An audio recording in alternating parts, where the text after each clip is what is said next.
हाँ जी, ये क्लास जिहड़ी है ये अज पहली क्लास हैगी है ते इहदे विच असी जिहड़ा गल करनी है वो इस गल ते गल करनी है कि पंजाबी क्लासिक्स दे विच विचारधारा दा वधा या चढ़ा किवें होया है।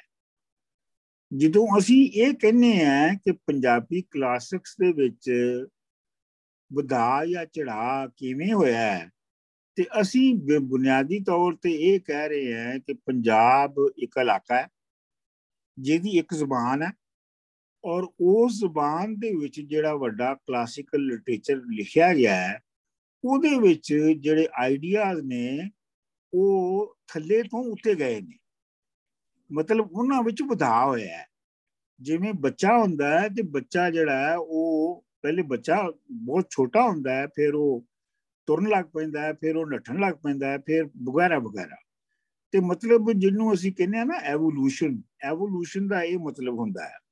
ਮਤਲਬ ਇਹ ਹੈ ਕਿ ਜਿਹੜਾ ਇੱਕ ਵਾਰੀ ਸਮਝੋ ਜਵਾਨ ਹੋ ਗਿਆ ਉਹਨੇ ਫਿਰ ਬੱਚਾ ਤਾਂ ਨਹੀਂ ਬਣਨਾ ਨਾ, ਜਾਂ ਜਿਹੜਾ ਬੁੱਢਾ ਹੋ ਗਿਆ ਉਹਨੇ ਜਵਾਨ ਨਹੀਂ ਬਣਨਾ ਵਗੈਰਾ ਵਗੈਰਾ। ਇਹ ਮੈਂ ਮਿਸਾਲ ਇਸ ਲਈ ਦੇ ਰਿਹਾ ਕਿ ਤਾਂ ਕਿ ਤੁਸੀਂ ਇਹਨੂੰ ਸਰਕਲਸ ਦੇ ਵਿੱਚ ਨਾ ਪੜੋ, ਸਾਈਕਲਸ ਦੇ ਵਿੱਚ ਨਾ ਪੜੋ। ਇਹਨੂੰ ਤੁਸੀਂ ਇੰਝ ਲੈਣਾ ਹੈ ਕਿ ਕਿਵੇਂ ਕਿਵੇਂ ਇੱਕ ਤੋਂ ਦੂਜੀ ਪੌੜੀ ਤੇ ਇੱਕ ਤੋਂ ਦੂਜੀ ਪੌੜੀ ਤੱਕ ਕਿਵੇਂ ਅਸੀਂ ਚੜ੍ਹੇ ਔਰ ਹਰ ਪੌੜੀ ਨੂੰ ਅਸੀਂ ਸਮਝੀਏ ਕਿ ਇਸ ਪੌੜੀ ਦੇ ਵਿੱਚ ਕੀ ਗੱਲ ਕਹੀ ਜਾ ਰਹੀ ਹੈ। ਠੀਕ ਹੈ ਜੀ, ਇੱਕ ਗੱਲ। ਦੂਜੀ ਗੱਲ ਇਸ ਗੱਲ ਦਾ ਧਿਆਨ ਰਵੇ ਕਿ ਬਈ ਕੁਝ ਗੱਲਾਂ ਨੇ ਜਿਹੜੀਆਂ ਫੈਕਟਸ ਨੇ, ਫੈਕਟਸ ਦੇ ਉੱਤੇ ਬਹਿਸ ਨਹੀਂ ਕਰਨੀ ਚਾਹੀਦੀ। ਫੈਕਟਸ ਦੇ ਮੁਕਾਬਲੇ 'ਚ ਫੈਕਟਸ ਲਿਆਉਣੇ ਚਾਹੀਦੇ ਨੇ। ਜਿਵੇਂ ਮਿਸਾਲ ਦੇ ਤੌਰ ਤੇ ਇਹ ਹੁਣ ਗੱਲ ਇੱਕ ਫੈਕਟ ਹੈਗੀ ਹੈ ਕਿ ਹੜੱਪਾ ਸਿਵਲਾਈਜੇਸ਼ਨ ਹੈ ਸੀ, ਉਹਦੀਆਂ ਖੁਦਾਈਆਂ ਹੋ ਚੁੱਕੀਆਂ ਨੇ। ਖੁਦਾਈਆਂ 'ਚੋਂ ਮਖਸੂਸ ਤਰ੍ਹਾਂ ਦੀਆਂ ਪਰਟੀਕੂਲਰ ਕਿਸਮ ਦੀਆਂ ਚੀਜ਼ਾਂ ਲੱਭੀਆਂ ਨੇ ਤੇ ਮਖਸੂਸ ਤਰ੍ਹਾਂ ਦੀਆਂ ਚੀਜ਼ਾਂ ਨਹੀਂ ਲੱਭੀਆਂ। ਇਹ ਹੁਣ ਹੈਗਾ ਫੈਕਟ। ਲੇਕਿਨ ਉੱਥੋਂ ਕੀ ਮਤਲਬ ਕੱਢਿਆ ਜਾਵੇ ਉਹਨਾਂ ਚੀਜ਼ਾਂ ਤੋਂ, ਇਹ ਓਪੀਨੀਅਨ ਹੋ ਸਕਦੀ ਹੈ, ਇਹਦੇ ਉੱਤੇ ਬਹਿਸ ਹੋ ਸਕਦੀ ਹੈ। ਹਾਂ, ਉਹ ਮਤਲਬ ਜਿਹੜੀ ਇੰਟਰਪ੍ਰੀਟੇਸ਼ਨ ਹੈ ਫੈਕਟਸ ਦੀ ਉਹ ਕੀਤੀ ਜਾ ਸਕਦੀ ਹੈ, ਪਰ ਉੱਤੇ ਬਹਿਸ ਹੋ ਸਕਦੀ ਹੈ। ਲੇਕਿਨ ਤੁਸੀਂ ਫੈਕਟਸ ਜੇ ਤੁਸੀਂ ਫਰਜ਼ ਕਰੋ, ਤੁਸੀਂ ਇਹ ਕਹਿੰਦੇ ਹੋ ਕਿ ਜੀ ਮੈਂ ਇਸ ਵਾਸਤੇ ਅਰਜ਼ ਕਰਨਾ ਇਹ ਗੱਲ ਕਿ ਫਰਜ਼ ਕਰੋ ਕਿ ਤੁਸੀਂ ਪੁਰਾਣੇ ਸਕੂਲ ਦੇ ਬੰਦੇ ਹੋ। ਪੁਰਾਣੇ ਸਕੂਲ ਜਿਹੜਾ ਸੀ ਉਹ ਸਾਡੀ ਜਿਹੜੀ ਸਿਵਲਾਈਜੇਸ਼ਨ ਹੈ ਪੰਜਾਬ ਦੀ ਉਹਨੂੰ ਸ਼ੁਰੂ ਕਰਦਾ ਸੀ ਵੇਦਾਂ ਤੋਂ। ਅੱਛਾ, ਤੇ ਵੇਦਾਂ ਤੋਂ ਪਹਿਲੇ ਕੁਛ ਨਹੀਂ ਸੀ ਹੈਗਾ। ਲੇਕਿਨ ਜਿਹੜੀ ਹੜੱਪਾ ਦੀਆਂ ਖੁਦਾਈਆਂ ਹੋਈਆਂ ਉਹਨਾਂ ਤੋਂ ਸਾਨੂੰ ਪਤਾ ਲੱਗਾ ਕਿ ਵੇਦਾਂ ਤੋਂ ਬਹੁਤ ਪਹਿਲੇ ਬਹੁਤ ਕੁਛ ਹੋ ਚੁੱਕਿਆ ਸੀ। ਸੋ ਲਿਹਾਜ਼ਾ ਜਿਹੜਾ ਵੇਦਾਂ ਵਾਲਾ ਸੀ ਉਹ ਵੀ ਇੱਕ ਐਵੀਡੈਂਸ ਤੁਹਾਡੇ ਕੋਲ ਸੀਗੀ ਵੇਦਾਂ ਦੀ ਸ਼ਕਲ ਦੇ ਵਿੱਚ। ਲੇਕਿਨ ਜਦੋਂ ਇੱਕ ਦੂਜੀ ਐਵੀਡੈਂਸ ਆ ਗਈ, ਫਿਜ਼ੀਕਲ ਐਵੀਡੈਂਸ ਆ ਗਈ ਕਿ ਉਸ ਤੋਂ ਬਹੁਤ ਪੁਰਾਣੀ ਤਹਿਜ਼ੀਬ ਜਿਹੜੀ ਹੈ, ਸਿਵਲਾਈਜੇਸ਼ਨ ਜਿਹੜੀ ਹੈ ਉਹ ਮੌਜੂਦ ਸੀਗੀ, ਤੇ ਫਿਰ ਤੁਸੀਂ ਉਸ ਫੈਕਟ ਨੂੰ ਨਗੇਟ ਨਹੀਂ ਕਰ ਸਕਦੇ। ਇਹ ਕਹਿਣ ਦਾ ਮਤਲਬ ਹੈ। ਸੋ ਫੈਕਟ ਨੂੰ ਔਰ ਇੰਟਰਪ੍ਰੀਟੇਸ਼ਨ ਨੂੰ ਆਪੋ ਵਿੱਚ ਗੜਮੜ ਨਹੀਂ ਕਰਨਾ ਚਾਹੀਦਾ। ਅਸੀਂ ਆਮ ਤੌਰ ਤੇ ਇਹਨਾਂ ਨੂੰ ਕਰ ਦਿੰਦੇ ਹਾਂ। ਮੈਂ ਇਹ ਤੁਹਾਡੇ ਸਾਹਮਣੇ ਬੇਨਤੀ ਕਰਨਾ ਕਿ ਇਹ ਨਹੀਂ ਕਰਨਾ ਚਾਹੀਦਾ, ਨਾ ਕਰਿਓ। ਠੀਕ, ਅੱਛਾ। ਹੁਣ ਗੱਲ ਇਹ ਹੈਗੀ ਹੈ ਕਿ ਸਾਨੂੰ ਇਹ ਪਤਾ ਹੈ ਕਿ ਜਿਹਨੂੰ ਹੁਣ ਸਾਰੇ ਇੰਡੀਅਨ ਸਿਵਲਾਈਜੇਸ਼ਨ ਕਹਿੰਦੇ ਨੇ ਉਹ ਮੁੱਢਲੇ ਤੌਰ ਦੇ ਉੱਤੇ ਪੰਜਾਬ ਦੀ ਸਿਵਲਾਈਜੇਸ਼ਨ ਸੀ। ਪੰਜਾਬ, ਸਿੰਧ ਔਰ ਇਹ ਜਿਹੜਾ ਪੂਰਾ ਹੜੱਪਾ ਸਿਵਲਾਈਜੇਸ਼ਨ ਦਾ ਇਲਾਕਾ ਹੈ, ਇਹਦੀ ਜਿਹੜੀ ਹੈ ਇਹਦੇ ਵਿੱਚ ਜਿਹੜੀ ਤਹਿਜ਼ੀਬ ਸੀਗੀ ਜਾਂ ਇਹਦੇ ਵਿੱਚ ਜਿਹੜੀ ਸਿਵਲਾਈਜੇਸ਼ਨ ਸੀ ਉਹ ਸੀਗੀ। ਇਹ ਅੱਗੇ ਜਿਹੜਾ ਹਿੰਦੁਸਤਾਨ ਸੀ ਇਸ ਤੋਂ ਅੱਗੇ ਉਹਦੇ ਵਿੱਚ ਲੋਹ ਆਉਣ ਤੱਕ ਜਿਹੜੀ ਹੈ ਉਹ ਐਗਰੀਕਲਚਰ ਮੁਮਕਿਨ ਨਹੀਂ ਸੀ ਹੈਗਾ। ਲਿਹਾਜ਼ਾ ਉਹ ਬਾਅਦ ਦੇ ਵਿੱਚ ਜਿਹੜਾ ਹੈ ਉਹ ਡਿਵੈਲਪ ਹੋਇਆ। ਇਹ ਅਲੱਗ ਗੱਲ ਹੈ ਕਿ ਜਦੋਂ ਡਿਵੈਲਪ ਹੋ ਗਿਆ ਤੇ ਉੱਥੇ ਆਪਣਾ ਜਿਹੜੀ ਪ੍ਰੋਸਪੈਰਿਟੀ ਹੈ ਉਹ ਹੋਰ ਤੇਜ਼ੀ ਨਾਲ ਵਧੀ। ਪਰ ਖੈਰ ਉਹ ਇੱਕ ਅਲੱਗ ਬਹਿਸ ਹੈ। ਅਸੀਂ ਇੱਥੋਂ ਤੱਕ ਹੀ ਸਹਿਮਤ ਰਹੀਏ ਕਿ ਇਹ ਪੰਜਾਬ ਜਿਹੜਾ ਹੈ ਇਹ ਬੁਨਿਆਦੀ ਤੌਰ ਤੇ ਇਹ ਮੁੱਢਲੀ ਹੜੱਪੇ ਸਿਵਲਾਈਜੇਸ਼ਨ ਦੇ ਵਿਚਕਾਰ ਇਹਦਾ ਇੱਕ ਲੀਡਿੰਗ ਰੋਲ ਸੀ। ਠੀਕ, ਇਸ ਹੱਦ ਤੱਕ ਅਸੀਂ ਆਪਸ ਸਹਿਮਤ ਹਾਂ? ਬਿਲਕੁਲ ਜੀ, ਬਿਲकुल। ਅਗਰ ਕਿਸੇ ਨੂੰ ਇਸ ਗੱਲ ਤੇ ਇਖਤਲਾਫ ਹੈਗਾ ਤਾਂ ਉਹ ਦੱਸ ਦਿਓ। ਅੱਛਾ ਜੀ, ਅਗਰ ਇਸ ਗੱਲ ਤੇ ਅਸੀਂ ਸਹਿਮਤ ਹੈ ਤੇ ਫਿਰ ਇਹ ਹੈ ਕਿ ਹੁਣ ਜਦੋਂ ਦੂਜੀ ਗੱਲ ਇਹ ਆ ਗਈ ਕਿ ਜਿੱਥੇ ਜਿੱਥੇ ਵੀ ਇਨਸਾਨੀ ਸਿਵਲਾਈਜੇਸ਼ਨ ਬਣੀਆਂ ਵਧੀਆਂ ਉੱਤੇ ਗਈਆਂ ਨੇ, ਉਹਨਾਂ ਦੇ ਵਿੱਚ ਦੋ ਗੱਲਾਂ ਨਾਲ, ਉਹ ਦੋ ਗੱਲਾਂ ਖਾਸ ਤੌਰ ਦੇ ਉੱਤੇ ਇਸ ਲਈ ਕਹਿ ਰਿਹਾ ਹੈ, ਤੇ ਹਜ਼ਾਰਾਂ ਫੈਕਟਰ ਹੁੰਦੇ ਨੇ, ਪਰ ਦੋ ਜਿਹੜੇ ਪੱਖ ਨੇ ਉਹ ਬਹੁਤ ਅਹਿਮ ਨੇ, ਉਹ ਮੁੱਢਲੇ ਨੇ, ਉਹ ਮੈਂ ਤੁਹਾਨੂੰ ਅਰਜ਼ ਕਰਨਾ ਹੈ। ਉਹ ਇੱਕ ਤੇ ਇਹ ਹੈ ਕਿ ਜਿਹੜੀ ਤਹਿਜ਼ੀਬ ਜਾਂ ਜਿਹੜੀ ਜੋ ਵੀ ਸਿਵਲਾਈਜੇਸ਼ਨ ਬਣਦੀ ਹੈ, ਉਹਦਾ ਮੁੱਢ ਹੈਗਾ ਹੈ ਕਿ ਪੈਦਾਵਾਰ ਕਿਵੇਂ ਹੋ ਰਹੀ ਹੈ। ਕਿਉਂਕਿ ਮੁੱਢਲੇ ਤੌਰ ਤੇ ਇਨਸਾਨ ਜਿਹੜਾ ਹੈ ਉਹ ਆਪਣੇ ਆਪ ਨੂੰ ਪਾਲਣ ਲਈ ਔਰ ਆਪਣੇ ਆਪ ਨੂੰ ਮਹਿਫੂਜ਼ ਰੱਖਣ ਲਈ ਔਰ ਆਪਣੀ ਜੱਦ ਜਾਂ ਨਸਲ ਨੂੰ ਅੱਗੇ ਵਧਾਉਣ ਲਈ ਸਾਰਾ ਕੁਝ ਕਰਦਾ ਹੈ। ਠੀਕ, ਅੱਛਾ, ਸ਼ੁਰੂ ਦੇ ਵਿੱਚ ਜਿਵੇਂ ਮੈਂ ਕੁਇਕਲੀ ਤੁਹਾਨੂੰ ਗੁਜ਼ਾਰ ਜਾਂਦੇ ਹਾਂ ਇਹਨੂੰ, ਕਿ ਸ਼ੁਰੂ ਦੇ ਵਿੱਚ ਜੰਗਲਾਂ 'ਚ ਰਹਿੰਦਾ ਸੀ, ਸ਼ਿਕਾਰ ਕਰਦਾ ਸੀ, ਫਲ ਫਰੂਟ ਇਕੱਠੇ ਕਰਕੇ ਖਾ ਲੈਂਦਾ ਸੀ, ਦਰਖਤਾਂ ਦੀਆਂ ਜੜ੍ਹਾਂ ਖਾ ਲੈਂਦਾ ਸੀ, ਤੇ ਉਦੋਂ ਉਹ ਆਪਣਾ ਉਹ ਕਿਸੇ ਬਸਤੀ ਬਣਾ ਕੇ ਨਹੀਂ ਸੀ ਰਹਿ ਸਕਦਾ, ਉਹ ਅੱਗੇ ਤੋਂ ਅੱਗੇ ਤੁਰਿਆ ਜਾਂਦਾ ਸੀਗਾ। ਮਿਸਾਲ ਦੇ ਤੌਰ ਦੇ ਉੱਤੇ ਇਹ ਕਿਹਾ ਜਾਂਦਾ ਹੈ ਕਿ 70,000 ਸਾਲ ਪਹਿਲੇ ਇਨਸਾਨ ਜਿਹੜੇ ਨੇ, ਉਹ ਸਾਰੇ ਹੀ ਇਨਸਾਨ ਜਿੰਨੇ ਵੀ ਨੇ, ਉਹ ਅਫਰੀਕਾ ਤੋਂ ਨਿਕਲੇ ਔਰ ਉਹ ਦੁਨੀਆ ਵਿੱਚ ਚਾਰੋਂ ਤਰਫ ਫੈਲ ਗਏ।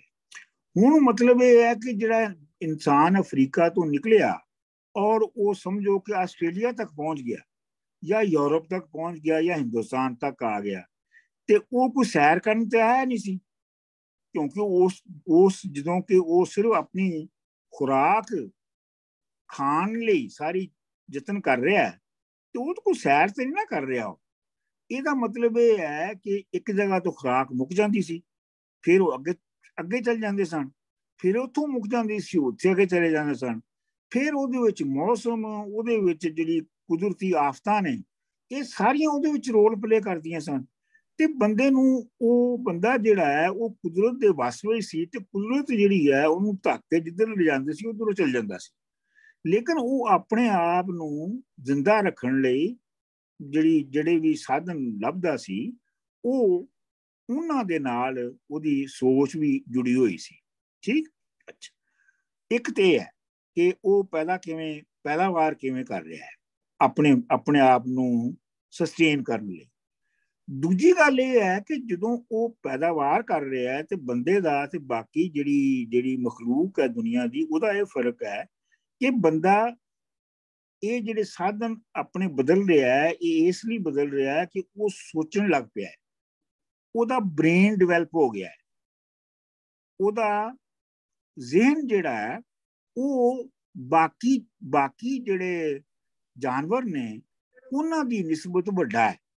ਤੁਹਾਨੂੰ ਇਹ ਪਤਾ ਹੈਗਾ ਕਿ ਜਿਹੜੇ ਬੰਦੇ ਦਾ ਬ੍ਰੇਨ ਹੈ, ਉਹਦੀ ਜਿਹੜੀ ਪ੍ਰਪੋਰਸ਼ਨ ਹੈਗੀ ਹੈ ਬਾਡੀ ਦੇ ਵਿੱਚ, ਉਹ ਬਾਕੀ ਜਾਨਵਰਾਂ ਦੀ ਨਿਸਬਤ ਸਭ ਤੋਂ ਜ਼ਿਆਦਾ ਹੈਗੀ ਹੈ, ਵੈਸੇ ਵੀ ਫਿਜ਼ੀਕਲੀ ਵੀ। ਠੀਕ, ਅੱਛਾ, ਹੁਣ ਉਹ ਜਿਹੜਾ ਬ੍ਰੇਨ ਉਹਦਾ ਬ੍ਰੇਨ ਉਹਦਾ ਵਧਿਆ, ਉਹਦੇ ਨਾਲ ਅਸੀਂ ਜਿਹਨੂੰ ਹੁਣ ਕਹਿੰਦੇ ਆ ਸ਼ਊਰ ਸੁਰਤ, ਉਹ ਵੀ ਵਧੀ, ਉਹ ਆਈ ਉਹਦੀ, ਬਲਕਿ ਪੈਦਾ ਹੋਈ ਉਹਦੇ ਨਾਲ, ਬ੍ਰੇਨ ਦੇ ਨਾਲ। ਫਿਰ ਉਹਦੇ ਨਾਲ ਉਹਨੂੰ ਬੋਲਣਾ ਵੀ ਆਇਆ, ਉਹਦੀਆਂ ਹੋਰ ਜਿਹੜੀਆਂ ਸ਼ਕਤੀਆਂ ਸਨ, ਇਨਸਾਨੀ ਸ਼ਕਤੀਆਂ ਸਨ, ਉਹ ਹੌਲੀ ਹੌਲੀ ਵਧੀਆਂ। ਸੋ ਲਿਹਾਜ਼ਾ ਪਹਿਲੀ ਗੱਲ ਤੇ ਇਹ ਅਸੀਂ ਮੰਨ ਕੇ ਚੱਲਨੇ ਆ ਕਿ ਬੰਦਾ ਜਿਹੜਾ ਹੈ ਉਹ ਐਵੋਲੂਸ਼ਨ ਦੇ ਜ਼ਰੀਏ ਮੌਜੂਦਾ ਸ਼ਕਲ ਵਿੱਚ ਆਇਆ, ਔਰ ਮੌਜੂਦਾ ਜਿਹੜੀ ਉਹਦੀ ਸ਼ਕਲ ਹੈਗੀ ਆ, ਉਹਦਾ ਹਰ ਜਿਹੜਾ ਨਕਸ਼ਾ ਹੈ, ਨੱਕ ਹੈ, ਕੰਨ ਹੈ, ਹੱਥ ਨੇ, ਬੁੱਲ ਨੇ, ਇਹ ਸਾਰੇ ਜਿਹੜੇ ਨੇ ਇਹ ਐਵੋਲੂਸ਼ਨ ਦੇ ਵਿੱਚ ਐਡਜਸਟ ਹੋਏ ਨੇ। ਬੋਲਣ ਦੇ ਤਰੀਕੇ ਵੀ ਜਿਹੜੇ ਨੇ ਉਹ ਐਵੋਲੂਸ਼ਨ ਵਿੱਚ ਐਡਜਸਟ ਹੋਏ ਨੇ। ਮਿਸਾਲ ਦੇ ਤੌਰ ਤੇ ਤੁਸੀਂ ਅਗਰ ਬੱਚੇ ਨੂੰ ਦੇਖੋ ਤੇ ਬੱਚਾ ਸਿਰਫ 2-3 ਆਵਾਜ਼ਾਂ ਕੱਢ ਸਕਦਾ ਹੈ, ਲੇਕਿਨ ਇਹ ਹੈ ਕਿ ਜਦੋਂ ਜੂੰ ਉਹਦੇ ਜਬੜੇ ਵੱਧਦੇ ਜਾਂਦੇ ਨੇ ਫਿਰ ਉਹ ਦੁਨੀਆ ਵਾਲਾ ਕੱਢਣਾ ਸ਼ੁਰੂ ਹੋ ਜਾਂਦਾ। ਠੀਕ ਹੈ ਜੀ। ਅੱਛਾ, ਹੁਣ ਇਹ ਦੋ ਗੱਲਾਂ ਹੋ ਗਈਆਂ। ਇੱਕ ਤੇ ਪੈਦਾ ਕਿਵੇਂ ਕਰ ਰਿਹਾ ਬੰਦਾ ਆਪਣੇ ਆਪ ਨੂੰ ਸਸਟੇਨ ਕਰਨ ਲਈ, ਦੂਜਾ ਉਹਦੇ ਨਾਲ ਜਿਹੜੀ ਉਹਦੀ ਸਮਝ ਹੈ ਜਾਂ ਮੱਤ ਹੈ ਜਾਂ ਸ਼ਊਰ ਹੈ ਉਹ ਕਿਵੇਂ ਪੈਦਾ ਹੋ ਰਿਹਾ ਔਰ ਉਹ ਕਿਵੇਂ ਵੱਧ ਰਿਹਾ।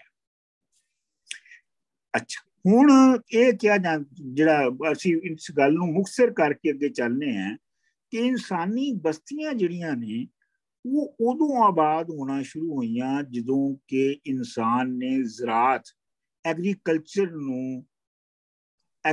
ਜਿਹੜਾ ਹੈ ਉਹ ਲੱਭ ਲਿਆ, ਐਗਰੀਕਲਚਰ ਕਰਨਾ ਸਿੱਖ ਲਿਆ। ਐਗਰੀਕਲਚਰ ਜਿਹੜਾ ਹੈ ਇਹ ਮੁੱਢਲੇ ਤੌਰ ਦੇ ਉੱਤੇ ਔਰਤਾਂ ਦੀ ਇਨਵੈਂਸ਼ਨ ਸੀ। ਔਰਤਾਂ ਜਿਹੜੀਆਂ ਨੇ ਉਹ ਆਪਣੇ ਜਿੱਥੇ ਰਹਿੰਦੇ ਸਨ ਉਹ ਆਪਣੇ ਘਰਾਂ ਦੇ ਆਲੇ ਦੁਆਲੇ, ਆਪਣੀ ਥਾਂ ਦੇ ਆਲੇ ਦੁਆਲੇ ਬੀਜ ਕੇ ਤੇ ਉਹਨਾਂ ਨੇ ਉਗਾਉਣੇ ਸ਼ੁਰੂ ਕੀਤੇ। ਅੱਛਾ, ਹੁਣ ਲੇਕਿਨ ਇਹ ਯਾਦ ਰੱਖੋ ਕਿ ਜਿਹੜੀ ਔਰਤਾਂ ਨੇ ਜਦੋਂ ਬੀਜ ਕੇ ਤੇ ਉਗਾਉਣਾ ਸ਼ੁਰੂ ਕੀਤਾ ਤੇ ਉਹਨਾਂ ਲਈ ਵੀ ਉਹ ਜਿਹੜਾ ਉਗਣਾ ਹੈ ਔਰ ਉਗ ਕੇ ਉਹਦਾ ਪੂਰਾ ਤਿਆਰ ਹੋ ਜਾਣਾ ਔਰ ਫਿਰ ਤਿਆਰ ਹੋਈ ਚੀਜ਼ ਨੂੰ ਖਾਣਾ, ਇਹ ਇੱਕ ਮਿਰੇਕਲ ਤੋਂ ਘੱਟ ਨਹੀਂ ਸੀ ਹੈਗਾ। ਯਾਨੀ ਮਤਲਬ ਜਿਵੇਂ ਅਸੀਂ ਅੱਜ ਅਸੀਂ ਸਮਝਦੇ ਹਾਂ ਨਾ ਕਿ ਜਿਵੇਂ ਜੀ ਪਲਾਂਟ ਲਾਉਣਾ ਤੇ ਵਧਣਾ, ਤੇ ਉਹਨੂੰ ਇੰਨਾ ਨਹੀਂ ਸੀ ਪਤਾ। ਉਹਨਾਂ ਦੇ ਵਾਸਤੇ ਉਹ ਇੱਕ ਬਹੁਤ ਵੱਡੀ ਮਿਸਟਰੀ ਸੀਗੀ। ਲਿਹਾਜ਼ਾ ਇਹ ਕੀ ਮਤਲਬ ਹੋਇਆ ਕਿ ਜਿਹੜੀ ਸ਼ੁਰੂ ਦੀ ਬੋਡੀ ਜ਼ਰਾਅਤ ਦੇ ਸ਼ੁਰੂ ਦੀ ਜਿਹੜੀ ਬਹੁਤ ਮਹੱਤ ਹੈ ਉਹਦੇ ਵਿੱਚ ਬਹੁਤ ਕੁਝ ਅਨਨੋਨ ਹੈ ਔਰ ਉਸ ਅਨਨੋਨ ਨੂੰ ਜਿਹੜਾ ਹੈ ਉਹ ਕਿਸ ਤਰ੍ਹਾਂ ਸਮਝਿਆ ਜਾਂਦਾ, ਇਨਸਾਨੀ ਬ੍ਰੇਨ ਜਿਹੜਾ ਹੈ, ਦਿਮਾਗ ਜਿਹੜਾ ਉਹ ਕਿਵੇਂ ਸਮਝਦਾ। ਲਿਹਾਜ਼ਾ ਅਸੀਂ ਇਹ ਕਹਿੰਦੇ ਹਾਂ ਕਿ ਉਸ ਵੇਲੇ ਉਸ ਸਟੇਜ ਦੇ ਉੱਤੇ ਸਭ ਤੋਂ ਪਹਿਲੇ ਦੁਨੀਆ ਦੇ ਮੁਖਤਲਿਫ ਸੁਸਾਇਟੀਆਂ ਦੇ ਵਿੱਚ ਤੰਤਰਵਾਦ ਆਇਆ।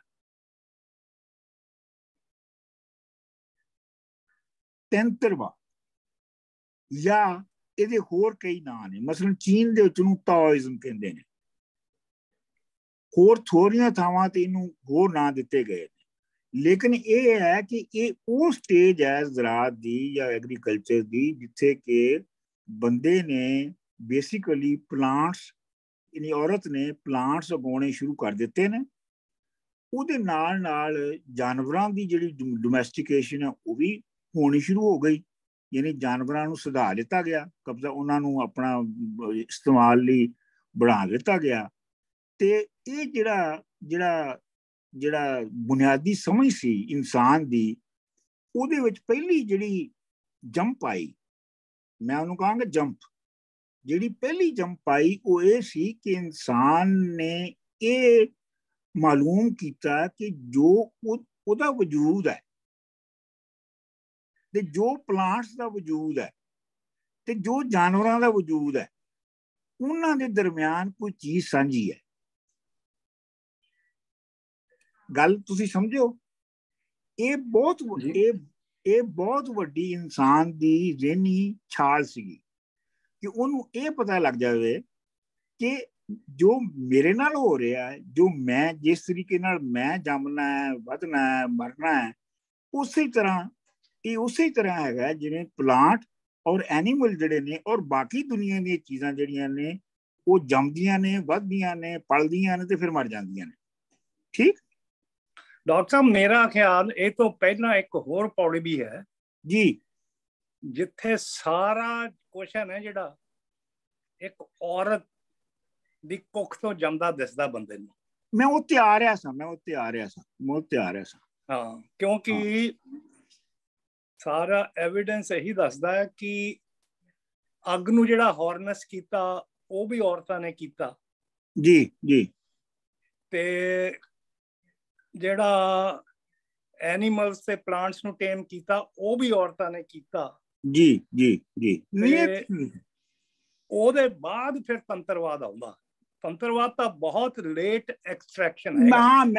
ਮੈਂ ਉਹ ਬਾਈਪਾਸ ਕਰ ਰਿਹਾ ਸਾਂ ਕਿਉਂਕਿ ਟਾਈਮ ਦੀ ਵਜ੍ਹਾ ਤੋਂ। ਇਹ ਗੱਲ ਤੁਹਾਡੀ ਸਹੀ ਹੈ ਕਿ ਕਿਉਂਕਿ ਇਹ ਔਰਤ ਕਰ ਰਹੀ ਸੀ, ਇਸ ਵਾਸਤੇ ਔਰਤ ਜਿਹੜੀ ਹੈ ਉਹ ਜਨਨੀ ਸੀ, ਔਰ ਜਿਹੜੀ ਜਨਨੀ ਹੈ ਇਸ ਵਾਸਤੇ ਉਹਦੀ ਪੂਜਾ ਵੀ ਇਸੇ ਵਾਸਤੇ ਕੀਤੀ ਜਾਂਦੀ ਸੀਗੀ ਹਾਂ, ਬਲਕਿ ਮਿਥੋਲੋਜੀ ਦੇ ਵਿੱਚ, ਇੰਡੀਅਨ ਮਿਥੋਲੋਜੀ ਦੇ ਵਿੱਚ ਉਹਨੂੰ ਸ਼ਕੁੰਭਰੀ ਦੇਵੀ ਵੀ ਕਿਹਾ ਜਾਂਦਾ। ਹਾਂਜੀ ਹਾਂਜੀ, ਜਿਹੜੀ ਪਲਾਂਟਸ ਦੀ ਜਣਨੀ ਹੈਗੀ ਆ, ਉਹਦੇ ਨਾਲ ਫਿਰ ਉਹਨੂੰ ਸ਼ੇਰ ਤੇ ਚੜਿਆ ਦਿਖਾਇਆ ਜਾਂਦਾ ਇੱਥੇ ਪੰਜਾਬ 'ਚ ਤੇ ਮੈਸੋਪੋਟੇਮੀਆ ਤੇ ਹੋਰ ਥਾਵਾਂ ਤੇ ਵੀ, ਕਿਉਂਕਿ ਉਹਨੇ ਜਿਹੜੇ ਪਸ਼ੂ ਹੈ ਉਹਨਾਂ ਨੂੰ ਟ੍ਰੇਨ ਕਰ ਲਿੱਤਾ, ਕਬਜ਼ੇ 'ਚ ਕਰ ਲਿੱਤਾ, ਪਸ਼ੂ ਪਾਲਣ ਉਹ ਕੀਤਾ। ਆਹੋ, ਮਤਲਬ ਇਹ ਹੈ ਕਿ ਮੈਂ ਇਸ ਨੂੰ ਥੋੜਾ ਜਿਹਾ ਸਕਿਪ ਕਰਕੇ ਅਗਲੀ, ਕਿਉਂਕਿ ਰਸਤਾ ਬੜਾ ਲੰਮਾ ਹੈ ਤੇ ਕਲਾਸਾਂ ਥੋੜੀਆਂ ਨੇ। ਚੱਲ ਖੈਰ, ਤੁਸੀਂ ਅੱਛਾ ਹੈ ਪੂਰਾ ਕਰ ਦਿੱਤਾ। ਅੱਛਾ, ਜਿਹੜਾ ਹੁਣ ਤੰਤਰਵਾਦ ਦਾ ਜਿਹੜਾ ਜ਼ਮਾਨਾ ਹੈ ਉਹਦੇ ਵਿੱਚ ਜੋ ਆਪਣਾ ਜਸਪਾਲ ਹੋਰਾਂ ਨੇ ਕਿਹਾ ਹੈ ਕਿ ਔਰਤ ਜਿਹੜੀ ਹੈ, ਔਰਤ ਹੀ ਤੰਤਰਵਾਦ ਦੀ ਇੰਟੈਲੈਕਚੁਅਲ ਸੀ। ਹਾਂ ਬਿਲਕੁਲ, ਉਹ ਹੀ ਉਹਨੂੰ ਆਰਟੀਕੂਲੇਟ ਕਰਦੀ ਸੀ, ਉਹ ਹੀ ਉਹਦੀਆਂ ਰਸਮਾਂ ਬਣਾਉਂਦੀ ਸੀ, ਤੇ ਉਹ ਹੀ ਜਿਹੜੀ ਹੈ ਪੂਜਾ ਪਾਠ ਜਿਹੜੀ ਹੈ ਉਹਨੂੰ ਲੀਡ ਕਰਦੀ ਸੀ। ਮਰਦ ਜਿਹੜਾ ਸੀ ਉਹਦੀ ਹਸੀਅਤ ਜਿਹੜੀ ਆ ਉਹ ਸੈਕੰਡਰੀ ਸੀ ਉਹਦੇ ਵਿੱਚ। ਠੀਕ, ਇਹ ਬਹੁਤ ਬਾਅਦ ਦੇ ਵਿੱਚ ਹੋਇਆ ਜਦੋਂ ਐਗਰੀਕਲਚਰ ਦੇ ਵਿੱਚ ਐਨੀਮਲਸ ਦਾ ਇਸਤੇਮਾਲ ਸ਼ੁਰੂ ਹੋ ਗਿਆ, ਯਾਨੀ ਹਲ ਵਾਹੁਣਾ ਸ਼ੁਰੂ ਹੋ ਗਿਆ, ਤੇ ਫਿਰ ਮਰਦਾਂ ਦੇ ਹੱਥ ਆ ਗਿਆ। ਲੇਕਿਨ ਉਸ ਤੋਂ ਪਹਿਲੇ ਇਹ ਔਰਤਾਂ ਦੇ ਹੱਥ ਹੀ ਰਿਹਾ। ਔਰ ਹੁਣ ਵੀ ਜਿਹੜੀਆਂ ਸੁਸਾਇਟੀਜ਼ ਦੁਨੀਆ ਦੇ ਵਿੱਚ ਜਿਹੜੀਆਂ ਅਜੇ ਬੇਸਿਕ ਐਗਰੀਕਲਚਰ ਦੀ ਸਟੇਜ ਤੇ ਰਹੀਆਂ ਨੇ, ਉਹਨਾਂ ਵਿੱਚ ਔਰਤ ਹੀ ਪ੍ਰਧਾਨ ਰਹੀ ਹੈ। ਮਿਸਾਲ ਦੇ ਤੌਰ ਤੇ ਖਾਸੀ ਕਬੀਲਾ, ਇੰਡੀਆ ਦੇ ਵਿੱਚ ਇੱਕ ਖਾਸੀ ਕਬੀਲਾ ਹੈਗਾ ਜਿਹਦੇ ਵਿੱਚ ਪੈਦਾਵਾਰ ਜਿਹੜੀ ਹੈ ਉਹ ਜਿਹੜੀ ਪ੍ਰਿਮਿਟਿਵ ਐਗਰੀਕਲਚਰ ਹੈ ਉਹਦੇ ਤੌਰ ਤੇ ਰਹੀ, ਤੇ ਉੱਥੇ ਔਰਤਾਂ ਹੀ ਪ੍ਰਧਾਨ ਰਹੀਆਂ ਨੇ। ਇਹ ਕਮ ਸੇ ਕਮ 60-70 ਤੱਕ ਇੰਜੀ ਸੀਗਾ। ਉਸ ਤੋਂ ਬਾਅਦ ਕੀ ਹੋਇਆ ਉਹਦਾ ਸਾਨੂੰ ਨਹੀਂ ਪਤਾ ਹੈਗਾ। ਠੀਕ ਆ ਜੀ। ਅੱਛਾ ਜੀ, ਹੁਣ ਇਹ ਗੱਲ ਤੈਅ ਹੋ ਗਈ ਕਿ ਜਿਹੜਾ ਤੰਤਰਵਾਦ ਸੀ ਇਹ ਐਗਰੀਕਲਚਰ ਦੇ ਪਹਿਲੇ ਪੀਰੀਅਡ ਦੇ ਨਾਲ ਕਾਰਸਪੌਂਡ ਕਰਦਾ ਸੀ। ਤੰਤਰਵਾਦ ਦੇ ਵਿੱਚ ਦੀ ਮਾਨਤਾ ਕੀ ਸੀ? ਤੰਤਰਵਾਦ ਕਿਆ ਸਪਿਰਿਚੁਅਲਿਸਟ ਸਿਸਟਮ ਸੀ, ਮਟੀਰੀਅਲਿਸਟ ਸਿਸਟਮ ਸੀ, ਜਾਂ ਤੰਤਰਵਾਦ ਜਿਹੜਾ ਹੈ ਉਹ ਕੋਈ ਮੈਟਾਫਿਜ਼ਿਕਸ ਦਾ ਥਿਊਰੀ ਸੀ? ਇਹਨੂੰ ਪਹਿਲੇ ਤੈਅ ਕਰ ਲਈਏ। ਅੱਛਾ ਜੀ, ਇਹਨੂੰ ਤੁਸੀਂ ਹੁਣ ਤੈਅ ਕਰਨ ਲਈ ਅਸੀਂ ਕਹਿੰਦੇ ਤੰਤਰਵਾਦ ਦੀ ਮਾਨਤਾ ਕੀ ਹੈ? ਤੰਤਰਵਾਦ ਨਿਕਲਿਆ ਤਨ ਤੋਂ। ਤਨ ਯਾਨੀ ਬੰਦੇ ਦਾ ਜਿਸਮ, ਸਰੀਰ, ਯਾਨੀ ਬੰਦੇ ਨੇ ਔਰਤ ਨੇ ਜਦੋਂ ਇਹ ਮਾਲੂਮ ਕਰ ਲਿਆ ਕਿ ਇਨਸਾਨੀ ਤਨ, ਹੈਵਾਨੀ ਤਨ, ਨਬਾਤਾਤੀ ਤਨ ਯਾਨੀ ਪੌਦਿਆਂ ਦਾ, ਪਲਾਂਟਸ ਦਾ, ਇਹਨਾਂ ਤਿੰਨਾਂ ਦੇ ਔਰ ਇਹਨਾਂ ਤੋਂ ਇਲਾਵਾ ਵੀ ਜਿੰਨੀ ਕਾਇਨਾਤ ਯਾਨੀ ਯੂਨੀਵਰਸ ਦੇ ਵਿੱਚ ਚੀਜ਼ਾਂ ਨੇ, ਉਹਨਾਂ ਦਾ ਇੱਕ ਹੀ ਅਸੂਲ ਹੈ। ਤੇ ਉਹਨੇ ਇਹ ਵੀ ਨਤੀਜਾ ਕੱਢਿਆ ਕਿ ਇਹਦਾ ਮਤਲਬ ਹੈ ਕਿ ਸਾਡਾ ਤਨ ਜਿਹੜਾ ਹੈ, ਬੰਦੇ ਯਾਨੀ ਔਰਤ ਦਾ ਜਿਹੜਾ ਤਨ ਹੈ ਜਾਂ ਮਰਦ ਦਾ ਜਿਹੜਾ ਤਨ ਹੈ, ਇਹ ਅਗਰ ਇਹਦੇ ਉੱਤੇ ਅਗਰ ਕਾਬੂ ਪਾ ਲਿੱਤਾ ਜਾਵੇ ਤੇ ਇਹਦੇ ਨਾਲ ਬਾਕੀ ਕੁਦਰਤ ਦੀਆਂ ਚੀਜ਼ਾਂ ਨੂੰ ਵੀ ਕੰਟਰੋਲ ਕੀਤਾ ਜਾ ਸਕਦਾ ਹੈ।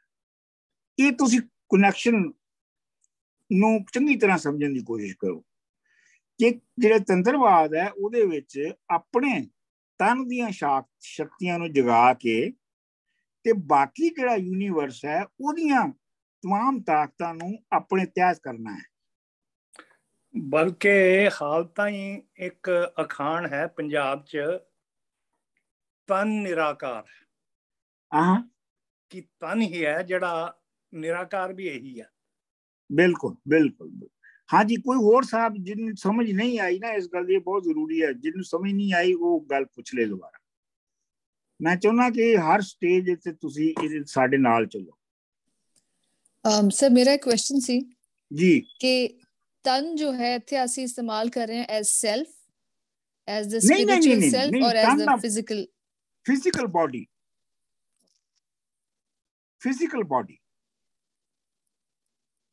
ਤੇ ਬੇਸਿਕਲੀ ਇਨਸਾਨ ਦੇ ਜਿਸਮ ਦੀਆਂ ਜੋ ਖਵਾਇਸ਼ਾਤ ਨੇ ਉਹਨਾਂ ਨੂੰ ਓਵਰਕਮ ਕਰਨਾ ਹੈ।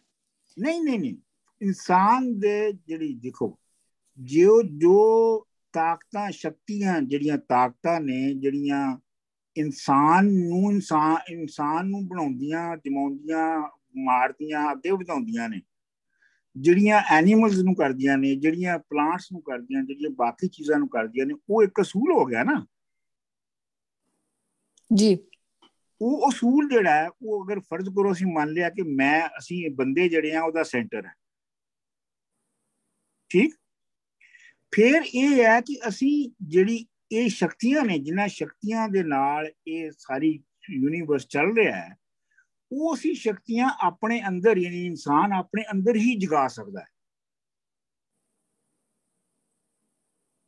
ਉਹ ਜਿਸਮਾਨੀ ਵਰਜ਼ਿਸ਼ਾਂ ਕਰਕੇ, ਜਿਹਦਾ ਕਿ ਬਾਅਦ ਦੇ ਵਿੱਚ ਜੋ ਯੋਗ ਦੇ ਵਿੱਚ ਇਜ਼ਹਾਰ ਹੁੰਦਾ ਹੈ ਤੇ ਬਾਕੀ ਚੀਜ਼ਾਂ 'ਚ ਇਹ ਹਠ ਯੋਗ ਆਉਂਦਾ, ਹਾਂਜੀ ਹਠ ਯੋਗ ਆਉਂਦਾ, ਹਠ ਯੋਗ ਬਣਦਾ ਉਹਦੇ ਨਾਲ। ਉਹ ਬਹੁਤ ਜ਼ਿਆਦਾ ਆਬਜ਼ਰਵੇਸ਼ਨ ਨਾਲ ਵੀ ਸੀ ਐਨੀਮਲਸ ਨੂੰ ਦੇਖ ਕੇ। ਦੇਖੋ ਨਾ, ਫਿਰ ਜਿਹੜਾ ਪ੍ਰਾਣਾਯਾਮ ਆਉਂਦਾ, ਦੇਖੋ ਨਾ, ਮੈਂ ਸਾਹ ਨੂੰ ਕੰਟਰੋਲ ਕਰਕੇ, ਇਹਦੀ ਮੈਂ ਤੁਹਾਨੂੰ ਮਿਸਾਲ ਦੱਸਣਾ। ਸਰ ਪ੍ਰੈਕਟੀਕਲੀ ਸਾਡੇ ਆਪਣੇ ਵੇਲੇ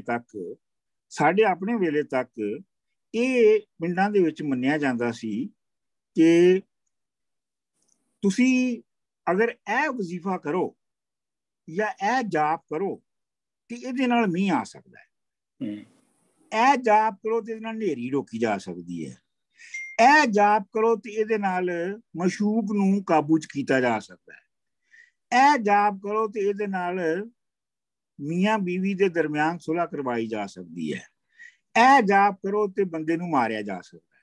ਸੋ ਜਾਪ ਕਰਨ ਦਾ ਕੀ ਮਤਲਬ ਹੈ? ਜਾਪ ਕਰਨ ਦਾ ਤੇ ਮਤਲਬ ਇਹੋ ਹੀ ਹੈ ਕਿ ਤੁਸੀਂ ਆਪਣੇ ਅੰਦਰ ਕਿਸੇ ਸ਼ਕਤੀ ਨੂੰ ਜਗਾ ਰਹੇ ਹੋ ਔਰ ਉਸ ਸ਼ਕਤੀ ਦੇ ਨਾਲ ਬਾਹਰ ਦੀ ਦੁਨੀਆ ਨੂੰ ਬਦਲ ਰਹੇ ਹੋ। ਯਾਨੀ ਕਿ ਤੁਸੀਂ ਆਪਣੀ એનર્ਜੀਜ਼ ਨੂੰ ਮੈਨੀਪੂਲੇਟ ਕਰਕੇ ਆਪਣੇ ਸਰਾਊਂਡਿੰਗਸ ਜਾਂ ਤੁਸੀਂ ਆਪਣੇ ਆਲੇ ਦੁਆਲੇ ਦੀਆਂ ਚੀਜ਼ਾਂ ਨੂੰ ਵੀ ਮੈਨੀਪੂਲੇਟ ਕਰ ਸਕਦੇ by harnessing your own energies। ਬਿਲਕੁਲ।